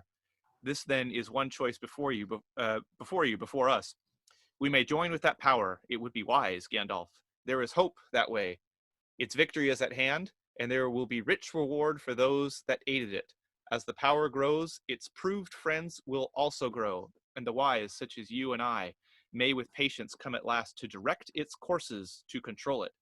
We can bide our time, we can keep our thoughts in our hearts, deploring, maybe, evils done by the way, but approving the high and ultimate purpose. Knowledge, rule, order. all the things that we have so far striven in vain to accomplish, hindered rather than helped by our weak or idle friends. There would not be any real changes in our designs, only in our means. So that's Saruman. That's his philosophy, and I would guess it's probably not even that different from Sauron, uh, at least maybe in the early days. But Yeah. So I googled it on or looked it up on lotr.fandom.com. okay, great. And what it says was that in the beginning, when Eru Ilúvatar created Sauron, he was good and uncorrupted. His greatest virtue was his love of order and perfection, There you go. dislike of anything wasteful. Yeah. So, I mean, he just wants order and perfection. And what he realizes is that he thinks he can accomplish this love and desire better through Melkor, who is essentially the devil, than he can by doing it on his own. And that's the thing that ultimately leads to his downfall. And one of the things to note as well as both Saruman and Sauron are their kind of patron deity. Their patron Valar was Aule, who is the god of like he's the smithy god, the creation god. He's the constantly making things. The Hephaestus of the group. Yeah. Yes, exactly. And so again, this goes back to this idea of creation. Like it's the people that try and create their own things that kind of like deviate from God's master plan and try to not be sub creators but create on their own. Those are the ones that end up corrupted in Tolkien's worldview. Yeah. Well, and that's very interesting because I would contrast that with well, and this is where I see like the most Christian idea. So, well, you could say one of the central Christian ideas is that we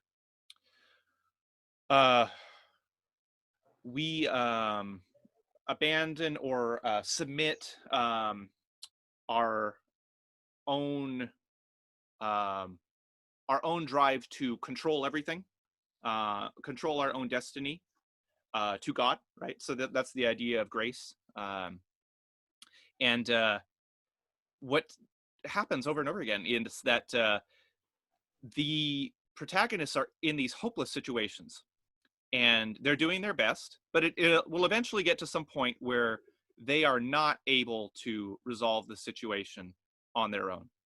And they need external help from somewhere, right? And in a way, it was very bold of Tolkien to do this, because I don't think he was unaware of this idea that, you don't write yourself into a corner. You don't leave your protagonists, your characters, with no outlet where you have to do like a deus ex machina or something. I'm sure he was aware of that. So it seems like it must have been intentional, that he was really trying to make a point that no, like they really were beyond hope. So like when Gandalf and Aragorn are going to march on the Black Gate, they say, "There's no way we can win this." I mean, they even put themselves, because they say, "Well, we could stay here. We could stay at Minas Tirith." Gandalf says that would be the prudent thing to do. That's what Denethor was doing for years. But prudence is kind of not what I'm advocating anymore. And we need to look for another strategy. Strategy is not quite the right word, but another approach to this, to conquer, but not through strength of arms, right? So I remember when The Hobbit came out, because there are many times in The Hobbit where Gandalf shows up and saves the day, right? Some people commented like a Gandalf ex machina, right? And you could argue how well or not that does work in The Hobbit. But one place where I think it just works brilliantly is in Two Towers, especially in the film, because it really just drives it home. Because the Battle of Helm's Deep in the film is just so drawn out, like it's huge. In the book, it passes by fairly quickly. but and I agree. You said that like it was the most amazing thing you'd seen, right? That Helm's Deep when you were a kid. Uh, Yeah. I still think I'm just awed by that battle scene, and I'm not. I get bored in battle scenes very easily. Like I don't really watch too many military films because it's like, okay, more shooting, more carnage, um, but the way that they still added like humor and you gotta toss me, don't tell the elf, they just put it together very well. But still, at the end of it, it's like, wow, you're just exhausted. Like you could see there's no hope. Um, but it's very much like, and this is another line. I think this is the film. I don't believe this is in the book.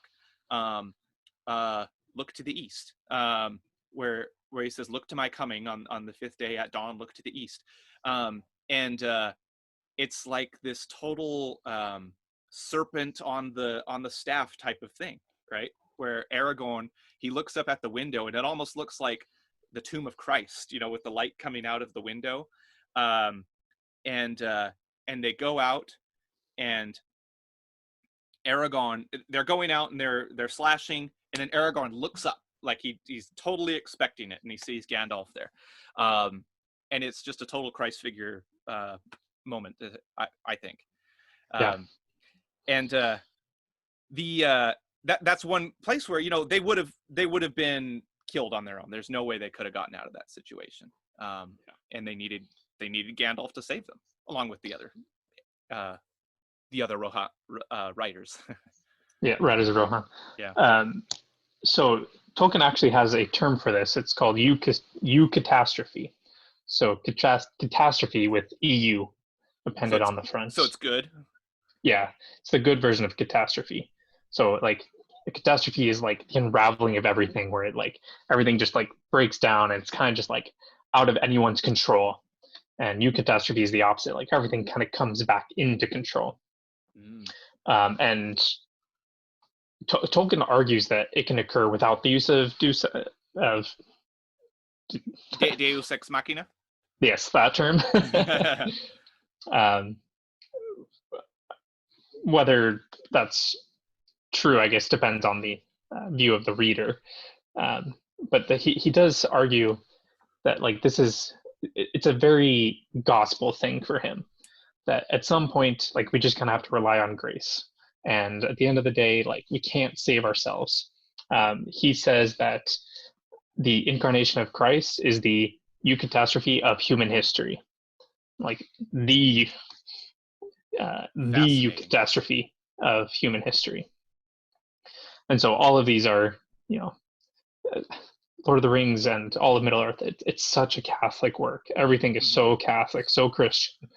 And if you dig in, you can find a lot of those symbols. That's fascinating. I want to look more into that because I think I mentioned before to you and our group of friends that I'm very interested in the incarnation, and so I'd love to read Tolkien's thoughts on that. Basically, just the idea that God becomes a human. There seems to be a lot there. Like, okay, why does he become a human? What is that? What follows from that? And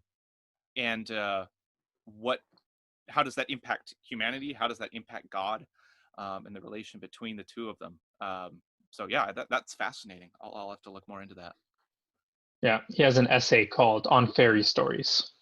Oh, okay. That's where he talks about it. Awesome, cool. Yeah, I'll have to check that out. Yeah, and I mean, of course, this happened. Another instance where so Gandalf, of course, is a good figure. He's a good character. But there are other instances where the outcome of an event is taken out of a character's hands. The other big one that comes to mind is Frodo. So Frodo is ultimately taken over by the ring, right? He does not conquer the ring on his own, which is an interesting choice again. That I mean, it seems so wrong in a way from a narrative, like what you would expect or want to happen. But it also seems very real.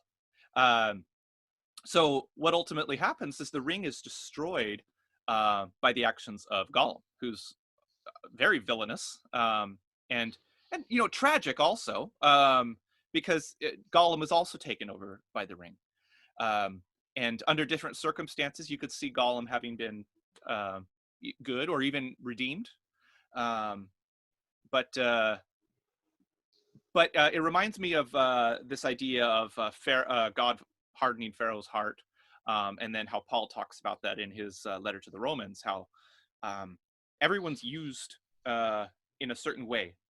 And Paul talks about it as a mystery, and there's speculation of whether he was implying universal salvation or not, but basically just saying that everything works together, and possibly for the salvation of all. I'm kind of paraphrasing there, and it's pretty clear in the book that this was meant to be, right? That Gandalf says Gollum may have a part to play, and then even right after it happens, Frodo said, "Oh, look, Gandalf said Gollum might have a part to play." So it's pretty clear that that was what was intended. So this was fated to happen. But even in that case, Frodo and everyone have to recognize it was not by our own power, by our own strength of arms, by the strength of will, that we were ultimately able to defeat Sauron. And I think whether you're Christian or whether or not you find like this idea of, well, so the Greeks had their idea of fate, right? That things happen that you can't stop, like with Oedipus, but just the fact that things happen that are beyond our control, try to deny that. I think that's one of the most basic aspects of reality that, upon reflection, I think everyone has to recognize, okay, yeah, that's something that happens. There are things that happen beyond our control, and how we respond to that, whether we're going to think that it's felicitous or malicious, that's something to think about. There's much, and I think it helps also to know, like, if you try to control everything, it's also not going to work. I mean, that's basically Sauron and Saruman, where the protagonists do give up that control, and in certain ways are willing to accept defeat, right? Like it said in the of that YouTube channel, Stories of Old. Mm-hmm. Yeah, going back to the idea of, this is the third time now, going back to the idea of creation and subcreation, mm-hmm. right? It's the opposite. In creation, you're like, I want to control it. This thing is completely mine. I have complete control over it. But the eucatastrophe is a moment where it's completely out of your hands. Like, you just have no hope of doing it yourself, and there has to be this kind of divine grace, moment of grace, in order to save you from, in Frodo's case, like his own vices, Mm-hmm. or in the case of moments such as at Helm's Deep, or whenever the eagles come, where it's just like, it's hopeless. You just can't win this battle by yourself, and you need some divine help to come save you. Yeah. A few things. I was just thinking of Frodo. As I've been reading the books and the movies, I've really been liking Frodo more and more. Like, he wasn't my favorite character when I first saw the movies, but I don't know. I just the struggles that he goes through have really spoken to me. So there's this line, and this is from the book. They put it in a different spot in the movie, and I think it works really well in both. But I'll just refer to the movie, because I think Elijah Wood's delivery of this line when he does it is just fantastic. So they're on the mountain, and Sam's talking about how the Shire, the harvest will be coming, and or it'll be spring or summer soon or something like that. And then Frodo, he's just completely taken over by the ring, and he says, "I can't recall the taste of food, nor the sound of water, nor the touch of grass. I'm naked in the dark. There's nothing, no veil between me and the will of fire. I can see him with my waking eyes. And Elijah Wood just nails that line. He just seems just like kind of like descending and becoming like dissolving in his character, like he's becoming a wraith. And then that's when Sam then let's be rid of it once and for all. And yeah, he's just such a. It's if it weren't for the ring being destroyed, I mean, he would have been destroyed, right? And he's definitely scarred by the experience. But I just love his character. Yeah, and it's interesting. I hadn't thought about it before, but he actually is becoming a wraith.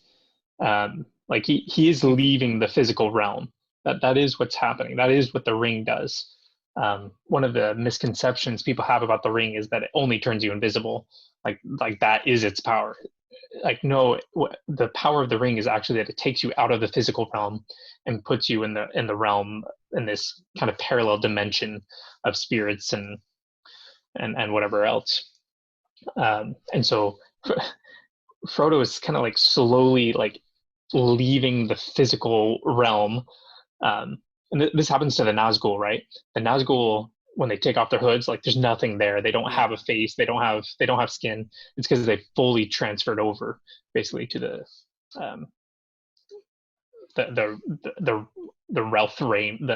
Wraith realm, or whatever they call it, right? And also the wounds that Frodo gets. That's also kind of what that's doing. It's like pulling him into the Wraith realm, and so he's like leaving the physical world behind in a way, and becoming just, how does Bilbo say it? He feels like butter spread out over too much bread. Yeah. Right. It's just he's kind of just like, because Bilbo was also subject to the ring for many years. And so it's the same thing was kind of happening to him. Like he was just kind of being pulled out of the physical reality. Yeah, it's interesting to think too, because with both of them, like they didn't want that. They're not like Saruman, who are looking for opportunities to exercise power. I mean, Frodo's trying to destroy it. So it's I don't know what to make of that. I haven't really thought of it much, but I mean, I guess you could think how people get affected by things, even if they're not trying to do anything. Like if people are consumed by power and are under that influence and around that influence, it affects them too. I'm sure we could think of examples of people's lives where there's some type of ring, this power, people seeking power. Maybe it's like I don't know. The example that comes to mind is like children of a father who's just like really ambitious and trying to seek worldly power all the time, and how they're affected by that. Interesting. I was thinking infidelity, where it's like, I'm only looking for a friendship, right? And like you can go in thinking that's what you want, but then there could be ulterior desires you're not even aware of that kind of drag you down, or just momentary, whatever. Your brain is a complicated thing, constantly firing, doing all kind of things that you don't intend for it to do. And that's kind of how I think about Frodo. Is like he doesn't really want the ring. He doesn't really want power. That's never been his desire. Right. And in fact, the only thing like pulling him through this whole mission, unlike Sam, is he's entirely consumed by this one mission. I will do this, and then Frodo just thinks he's gonna die. Right. And I think that's kind of why Frodo never really returns to the Shire fully, is because he expected to die. He expected to die. Yeah. He just had this one mission, whereas Sam saw the scouring of the Shire in the water, right? And he's like, I need to get back home. Like that's my mission. My mission is to get Frodo there, and then I need go back to the Shire and take care of what's going on there. And then he has Rosie, the girl that he's been interested in. Yeah. That he wants to get to, and so he has something to look forward to back in the Shire. Whereas Frodo is just like, he has this one intention, and it's the only thing that anchors him to the physical world, while the ring and the wound try and drag him away. So another topic that I've been thinking about a lot with the different characters is, I mean, you could call it like the manly virtues, or maybe just like display of strength, and one reason I hesitate to say manly virtues is because I think Eowyn's one example that I want to consider as well. But so, and there are strengths and weaknesses of all of them. So like I posted on Facebook a little bit ago a contrast between Boromir and Faramir. Frodo and Sam is another one where there are some differences there. I'll talk about Sam first because Sam's fascinating to me. I've always loved Sam's character, but one of the things that really struck me last night, and this is another one where Sean Astin just did a great job at it. So they're in the pub afterwards, and so Sam before he was kind of lazy and didn't have much ambition or courage to do things. Like he was always attracted to Rosie, but was either too afraid or just didn't have the drive to do anything about it, right? But after everything Sam went through, it basically saved the world. I think one of the greatest manifestations of his transformed character is when he's sitting in that bar and decides he's going to go talk to Rosie. It's like, this is the new Sam. Like, he has confidence now. This is a guy who took on a bunch of orcs in Cirith Ungol single-handedly. And he can do this now. He knows he can go and talk to this girl that he likes. Yeah. But even then, he takes some liquid courage. He does, yeah. He has to get a drink first. But his face, Sean Astin's face is just like, very determined. He's like, I'm doing this. Yeah. He's so hot in that part. Yeah. And then, Boromir and Faramir. So this is one change in the movies that I didn't like. I don't like what they did with Faramir. Yeah, agreed. And I had a friend of mine on Facebook just tell me that this morning, that he didn't like that at all. I guess I can understand, like, but they've already shown plenty of times when the ring has tempted people. Show somebody who it doesn't tempt, or who is easy. Not that it doesn't tempt him, but that just overcomes it without has such strength of character that he is able to.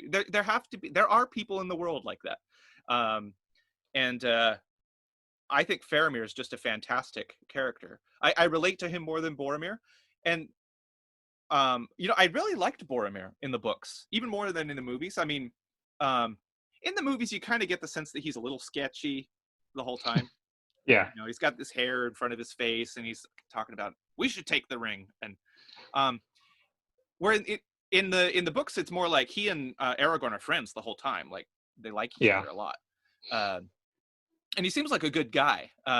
So, and you get the sense like you need Boromir. You got to have people like Boromir. But and Boromir is very much admired. It's almost like a Jacob and Esau type of thing, at least with Denethor, right? That Denethor likes his the fighting son. I mean, they're both fighters, but he's Boromir's not wasting time reading and playing music and stuff like that. He just wants to fight. He doesn't even have time for women, right? Which I think is interesting too. There's a lot of these guys who are just so into battle that they don't even have time for family or for women. But I relate more to Faramir, where he's brave. He's just as much of a warrior because he needs to be. But he also has he looks at other things in life too. He's compassionate and wants to learn and about the ancient lore and learn the music and all this. And I wonder if that affected his different response to the ring. Yeah. Boromir and Faramir are I think two of the most interesting. Boromir in particular interests me, and one thing I think is kind of underappreciated is when Gandalf goes down to face the Balrog, both Aragorn and Boromir follow him. Like they're standing Yeah. behind Gandalf with their swords, and they're like, I mean, it's this massive being of fire and darkness with a sword and a fiery whip, and Gandalf is telling them this foe is beyond you, and they know who Gandalf is. Like Yeah. at least Aragorn does. I'm not sure how much Boromir understands, but like Aragorn knows that like Gandalf isn't just an old dude. Like Right. he's one of the mightiest angels, and he's telling them like, go, run away. This is way beyond you. Hmm. And they don't care. They follow up Yeah. behind Gandalf and they pull out their swords and they're like, Gandalf, we're gonna face this with you. Like like it's not just Aragorn. Boromir was right there next to him. Right. He was ready to die for that. Yeah. Like he is incredibly noble, incredibly just an amazing character. Um, and it's just and like, but he also knows like his people are gonna fail. Like he is convinced that Gondor is going to fall. The Minas Tirith, the White City, is Right. gonna fall. Um, and like he just doesn't see a way out. And he's like, the ring, like that's the only hope Right. he sees. Um, and it just slowly eats away at him. Like I can save my people. Yeah. If and he can't quite overcome that. Mm. But in the end, like he does redeem himself, Right. right? He goes, he saves the hobbits, and he takes what was it like 4 arrows, 5 arrows, 6 arrows? I can't remember Yeah. to the chest, and he saves them. And then Aragorn kind of uh, what's the Catholic sacrament that Eucharist. yeah you get on your deathbed? Oh, last rites. Yeah, your last rites. Aragorn kind of gives him his last rites Mm, there. yeah. All of the Catholic sacraments are kind of in Lord of the Rings somewhere, and Mm, like there's the last rites moments, and like he's forgiven, and because he did great. Um, yeah. and not only that, and this is something I just saw in a meme recently, which I was astounded by, was um, the original human who had the ring, who cut off Sauron's finger and took the ring, um, whose name is Isildur. Isildur. Yeah, you're better at this than me. Isildur, when he gets attacked by orcs, he runs away and he gets shot by arrows 4 times in his back. Ah. Whereas Boromir, he redeems himself, saves the hobbits, and he gets shot by arrows 4 times in the front. Nice. Nice. Yeah, and I'll have to tell you that scene with Boromir. Um, I remember that was one of the things in high school. Everyone was talking about that one. That Yeah, scene. That was the most inspiring scene ever. Yeah, we loved that one. yeah, And yeah. it's just so powerful. Sometimes even seeing the memes on Facebook for various parts in Lord of the Rings, I like they're funny and like because I'm on various Lord of the Rings meme pages, Yeah. and like there's the one where in particular there's one it's for Frodo. It's Aragorn and he's about to run into this giant mass of orcs, right? Yeah. And he says for Frodo, and then he runs forward, and everyone joins behind him. And there's memes about it all over the I'm sure. place. Yeah. But sometimes I see those memes, and then I think about like, yeah, for Frodo, and then it's like it just makes me want to cry because like Yeah. there's so many moments in that book that are just in the movies and the books that are just so moving, so inspiring, and I think Boromir in particular is a Yeah. really inspiring figure like that, and Faramir as well, but for different reasons. He's just kind of noble from the get go, is never tempted. Yeah. Um, well, he is tempted, but he resists so thoroughly and Yeah. so well. He's tempted like Christ is tempted, right? I mean, it's just tempted in all things, but still like overcomes it immediately. Mm, yeah, Um, well, I didn't pull up the quote, but there's a part where Denethor berates Faramir, and in a way you could see like he has a point, right? It's like, okay, yeah, you let the ring go, but it's not just about you. You know, this is your whole country that is going yeah, to suffer because of your act of nobility, right? That's kind of the way Faramir puts it, and I could see that being a very compelling argument. Like um,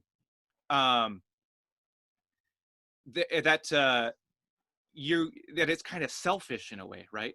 But but I think that Tolkien was making a point that, well, sometimes other people, when you make the right decision, it's not only you who's going to suffer. Sometimes other people suffer when you make the right decision. And will you still make that right decision? That's hard. Yeah, I mean, this is a severe type of ethic that is being investigated here.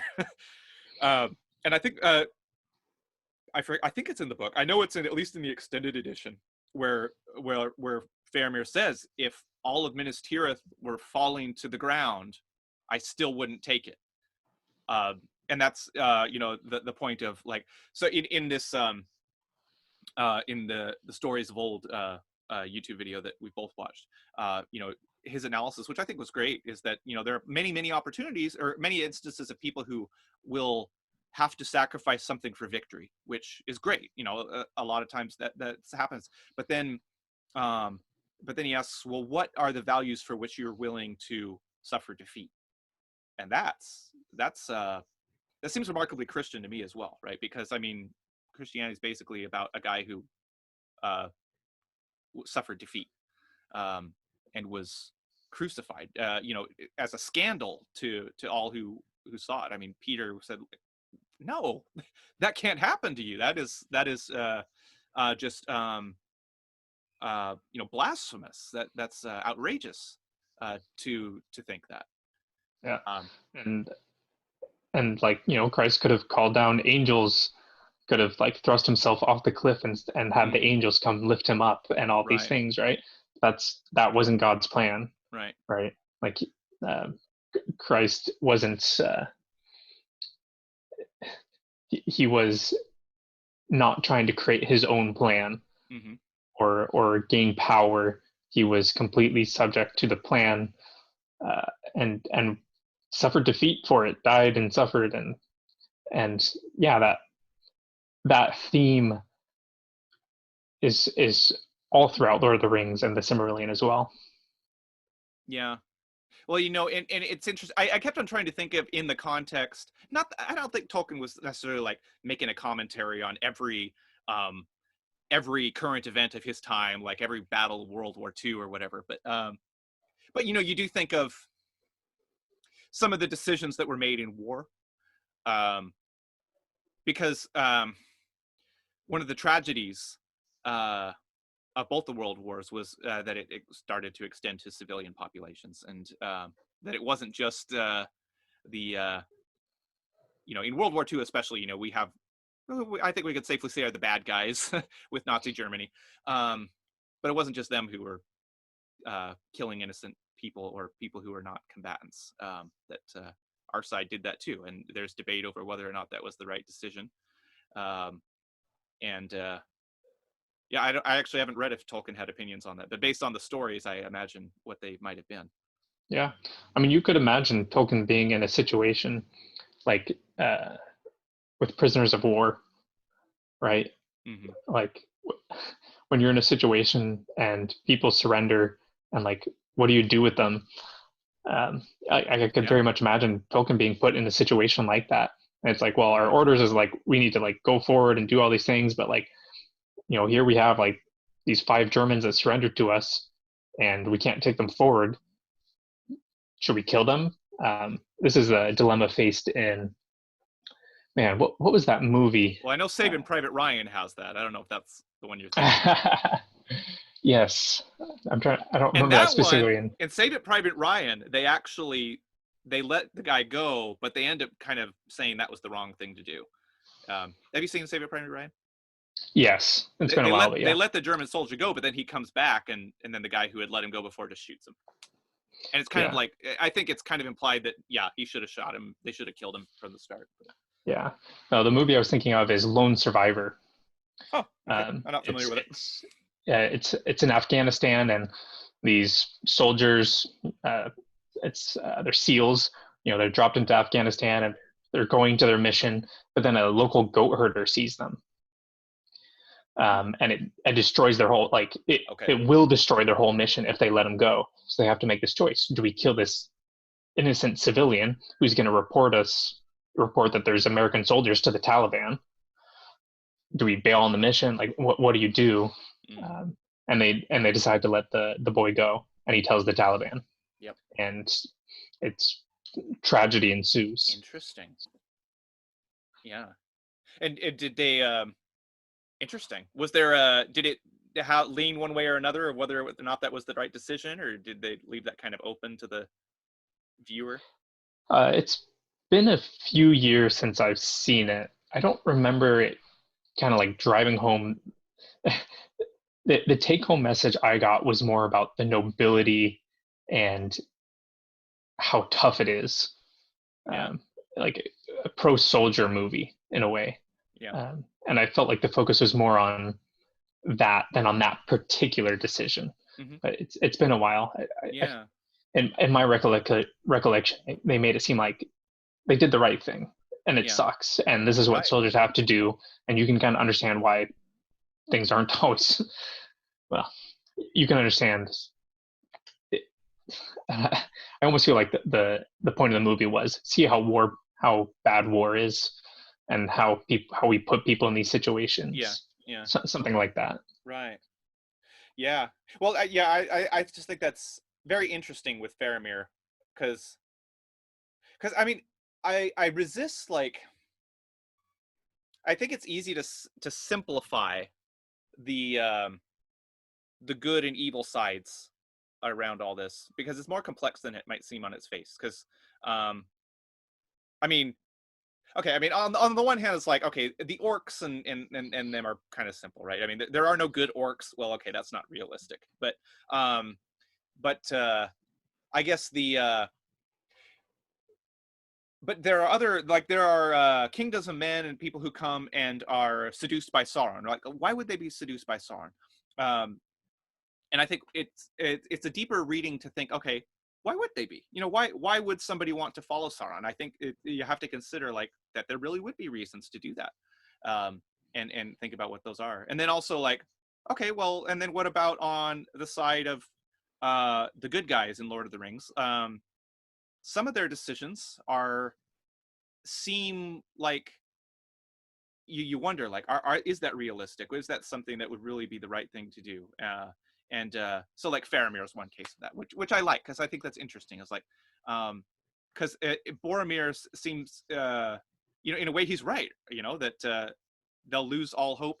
But I guess Faramir, he also, there are two things. One is that I'll let the kingdom fall because I'm not going to do the wrong thing to try and save it. There's also, like, that I have hope that the kingdom will be saved, even so. Um, and that's another thing where I see some Kierkegaard ideas at work there. Not that Tolkien necessarily was in reference to them, but they just apply. So, like, in Kierkegaard, there's these two ideas of a night of infinite resignation and a night of faith, where so night of faith would be like Abraham sacrificing Isaac with the belief that Isaac will still live, um, or be resurrected, which is basically like, and the night of infinite resignation would be Abraham sacrificing Isaac because God told him to, and saying, okay, I'll miss my son, he's the most important thing to me, but God commanded me to do this, so I am willing to sacrifice Isaac. And those are very different. And so I see Theoden much, in many instances, as the Knight of Infinite Resignation. So, like, especially in the movie, I love Theoden's character because he's just, like, so dour all the time. So it begins as the rain starts falling, and then, even when they're running out, Aragorn's the one who looks up to the east, right? Theoden's just like, we're gonna die. Let's die with glory. And it's a good thing, right? He's the Knight of Infinite Resignation. He's noble. Um, he's going to make it such an end. But Aragorn's doing something different, right? Aragorn doesn't think that they're going to die. He still thinks that the battle will be won, in spite of all evidence to the contrary. And there's a lot of instances of that, right? Where and I think they're both noble in their way, but one is more Christian, I would say. The Knight of Faith is more what you see in Aragorn, and um, probably Faramir, I would say. Sam, um, that in spite of everything, they're still going to move forward. Yeah. One thing I'll correct you on. Okay. uh, Tolkien does say in his letters that orcs are capable of redemption. Really interesting. Yeah. Oh, okay. Um, are there any instances of that in the stories? Not that I know of. Yeah. So, however it happens, or where it happens, when it happens, we do not know. Like maybe Yeah. even happens after death, because Yeah. the orcs, at least according to the Silmarillion, are corrupted elves, Mm-hmm. which means when they die, they should go to the halls of Mandos back in Valinor. So Okay. maybe redemption happens after death for them. It's Interesting. don't know, but they are capable of being redeemed. Yeah. Um, Oh, the very other cool. the other thing I'll note is that there is a Abrahamic story in the Silmarillion. Aule, Okay. Aule, one of the Valar, is the smithy god, the Hephaestus of Middle Earth, essentially. And he's so excited for the coming of men and elves because at the beginning when the Valar and Eru were singing their song, um, the Valar were granted a vision of what was to come, of Earth and humans and elves. And so Aule is aware that humans and elves are coming, but he doesn't know what they look like exactly. He just kind of has a vague idea. And so Aule actually creates dwarves because he's so excited for the coming of men and elves. Mm-hmm.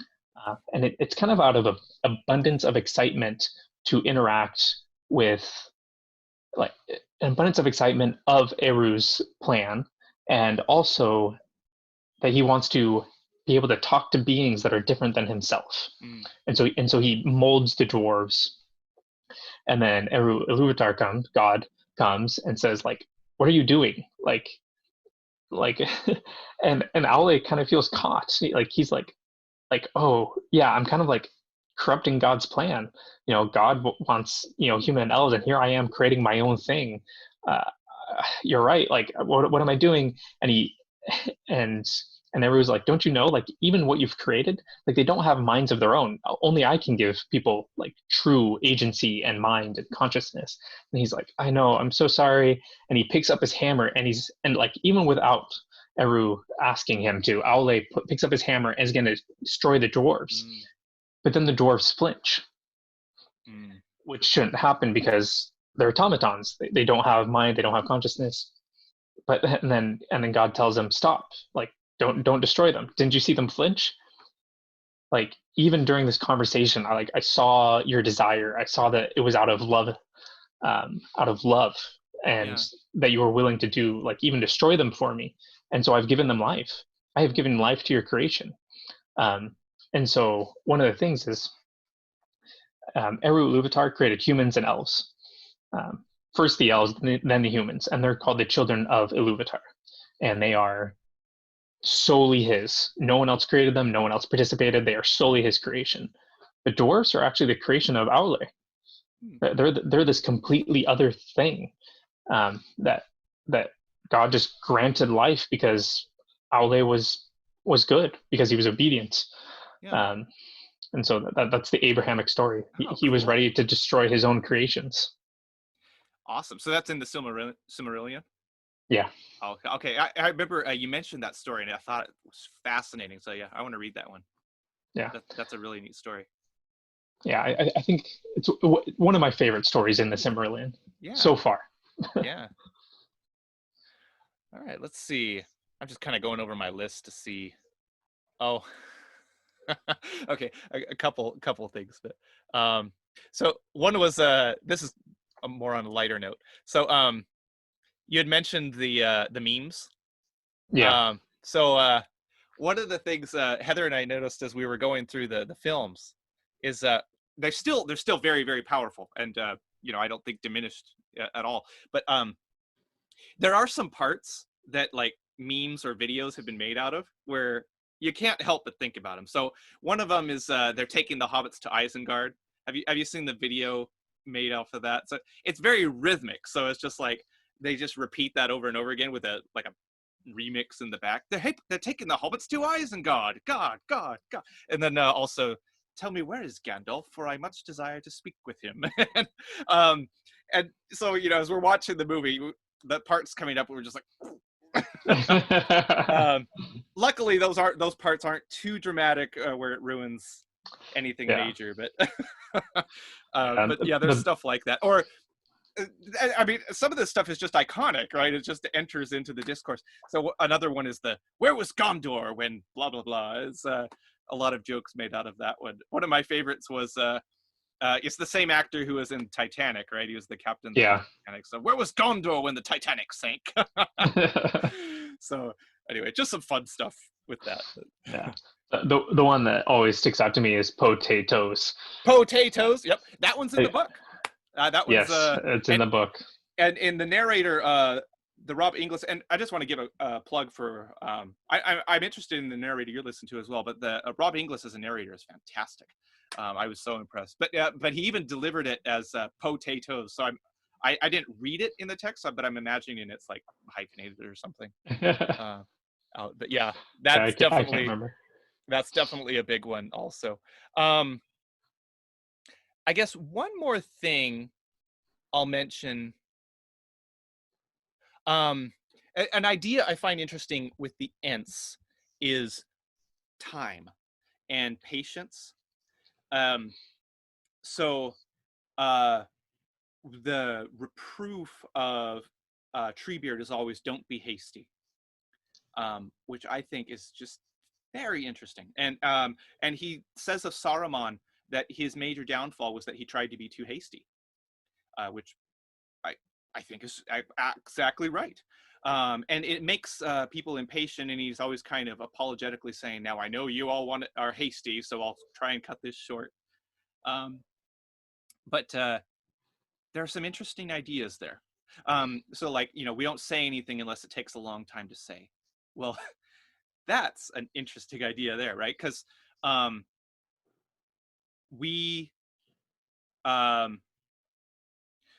live in a time where we say things that are very short to say, right? That's kind of what's valued. And we even apologetically say the TLDR, too long didn't read thing, right? But if something, and there are like screeds that are pages and pages that are worthless, right? Certainly people can say things with a lot of words that aren't worth reading. But I think that's an interesting idea that if you're going to say something, maybe make it something that's worth has a saying. lot of depth to it. Yeah, worth saying, and that has a lot of substance behind it. That's an interesting thought. And it's interesting. I would be curious to know what Ent Twitter would be like. Yeah. What would they be saying? What is worth saying? Yeah. I'll argue against it slightly, just because I think meaningless banter among friends is quite meaningful in its own right. Yes. But other than that, it's an interesting idea. Yeah, well, and the Hobbits bring a lot of that to the story. Well, and also the other one I'm glad I didn't forget this. Tom Bombadil, your favorite. Yeah. I'm fascinated by Tom Bombadil. So I had read that maybe he was like an inclusion in the story that at an earlier phase of the writing, like when before the tone kind of changed. I don't know if that's been verified or not, but he's a little bit more something out of a child's story. Yeah, and there's a big difference between The Hobbit and Lord of the Rings. Even yes, the Hobbit feels much more childish in that way. I agree. Although after reading The Hobbit, not as much as I expected. Like I was expecting it to be even more so, but I mean, there's still like you don't get the really like with Frodo's stuff where it gets really dark and gloomy. You never quite see that level of darkness in The Hobbit, but yeah, I get what you mean. but like when like Bilbo's facing the dragon and he's like riddling with the dragon, like I am Yeah. barrel rider and all of that stuff, right? Yes. Um, like that's just not something that would ever happen in Lord of the Rings, where like they Right. go up to Sauron and they're telling riddles to Sauron. Like no, no, no. That's Right. Hobbit style. Agreed. Agreed. Yeah. And, you know, in the Hobbit, like I didn't know, like I guess the barrel ride thing. It was elaborated in the movies, like where everyone's chasing them and they're doing Yeah. all these kind of acrobatic stuff. But the barrel ride was in the book. Like that is there. Yeah. It wasn't my favorite part of the movie. I'll No, just say that. no. But it is in the book. Um, Yeah. The fans hate that scene quite a bit. yeah. Uh, the other thing I was going to remark on is going back on to the Ents. The Ents are related to the dwarf story, because after Aule does, like, he creates the dwarves and Eru Ilúvatar gives them life, right? Um, and then I don't remember exactly how it happens, but Aule's wife learns of this. Aule's wife being one of the other Valar, but she's the Valar for the trees and the growing things and kind of nature and all of these things.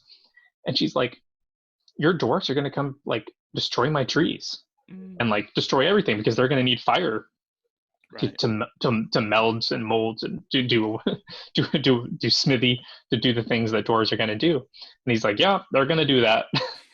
and and she and so I should know her name, but Aule's wife goes and approaches Manwë, who's kind of the Zeus-like figure, and says like, "These dwarves are going to destroy my trees. Like, won't Eru Ilúvatar do something for the trees?"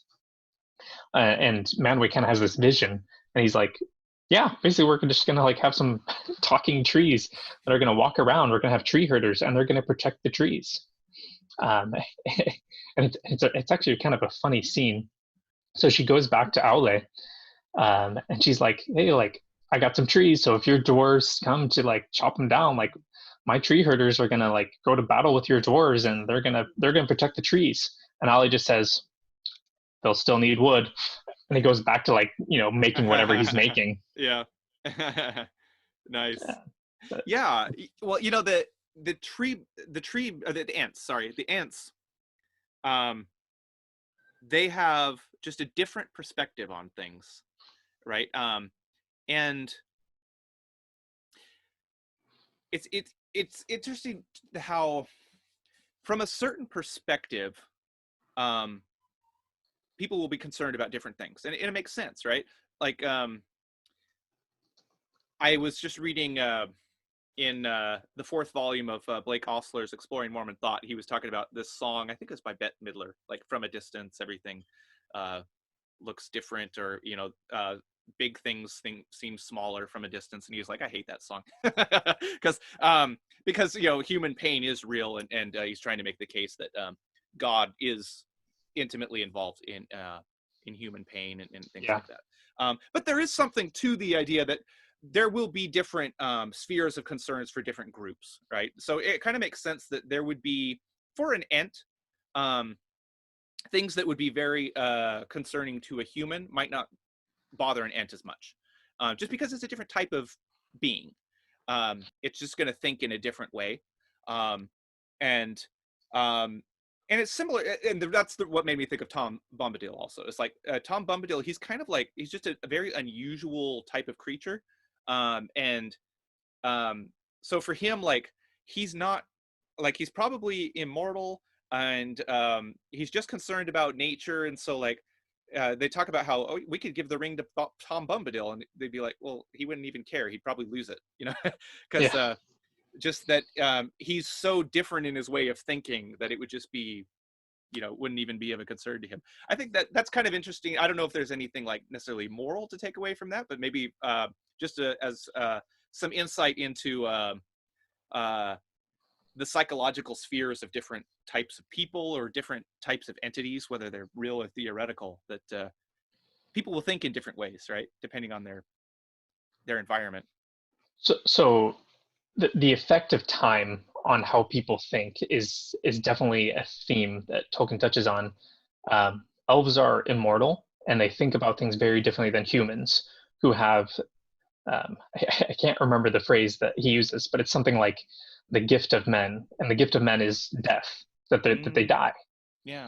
Because even when elves die, they actually just kind of they go to the halls of Mandos and their spirits, and they can actually just get like reincarnated. Mm. And so it's like, they are immortal in that Yeah. sense. Whereas like when humans die, like no one knows. They never. No one in universe knows what happens What to happens to them? humans when they die. Yeah. And Eru Ilúvatar calls that the gift. That's the gift that mankind has, and it gives them a very different perspective on how they live, what they do. And I think it's very relevant that that the elves, they eventually all leave Middle Earth and go to Valinor and live in the immortal, undying lands, Right. and men are the ones that take over Middle Earth, and they live in a world that is constantly, is constantly dying and renewing itself.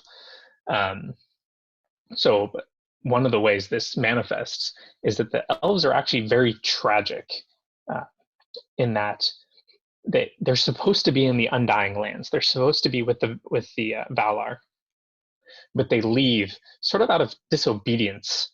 And in some cases, they never left in the first place. They never went to Valinor.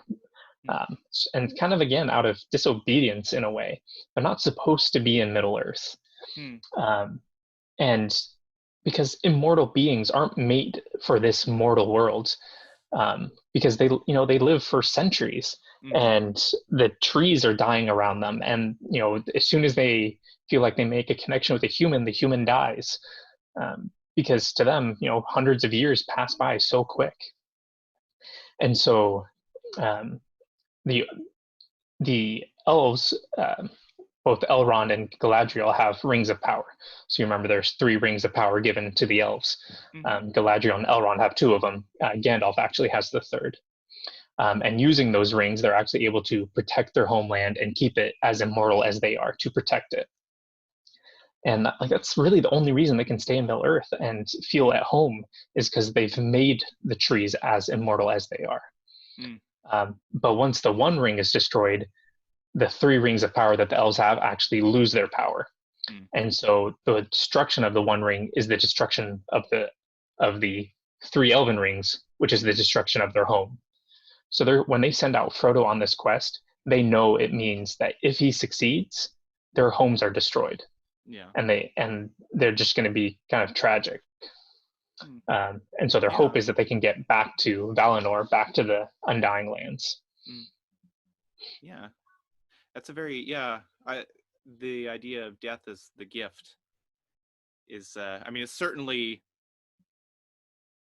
our circumstance, right? That we are beings that die, and in a way, everything in our lives is in light of that. So it's how to respond to that. Heidegger talked about that as authenticity, is like how you respond to knowing that you're going to die. I also think of in Hindu thought, there's a concept of stages in life, and it seems like that would be a very reasonable response to facing up to your mortality in the best way possible. Like, okay, I'm going to live each stage as it should be, because you could like you could age too quickly, right? You could be lack all vigor and interest and zest at a young age, and that's not good. Or you could be old and still trying to be in control of things and trying to live beyond your power and ability, or cognitive capacity, or whatever it may be. That but this idea of stages in life is that where your place is, and you're maximizing your enjoyment of each stage by knowing that that's where you are. But mortality is in all of that, right? That you're doing that because you're going to die. And you have different responsibilities, right? Like there's a shifting of responsibilities. Right. When you're a child, I don't know, your responsibility is essentially self-development. When you're around our age, it's more about your children and providing for your family. And when you're older and you're a grandparent, then your responsibility shifts again. And the elves don't experience that so much, Right. which is interesting. But I don't. Yeah, the thing, this idea of death as a gift, I don't feel like I fully understand it. I would like to better understand how Tolkien thinks about it. Yeah. So in direct contrast, going back to my more rational side, there's a fan fiction by Eliezer Yudowski of Harry Potter called Harry Potter and the Methods of Rationality. Yeah, yeah. Which is, it might be as long as Lord of the Rings, actually. Oh my. But one of the things he talks about is like, why do people talk about death like it's a good thing? Of course, Yudowski is a transhumanist, and he, if he can, he would ban death. That's so what to I was speak. thinking, is like how Tolkien would respond to transhumanism. Yeah, he would not be a fan. I would imagine not. I would imagine not. Yeah. I am almost 100% certain of that. Yeah. And the Yudowski vision of death just being a bad, like, there's no point. Like, if you could live to 120 years, like, wouldn't you? And if you're at 120, do you just say like, oh, I'm good, I can die now? Like, where do, like, if you were just living a good life, at what point do you just say, oh, nope, now's my time, I want to die now? Like, that never happens.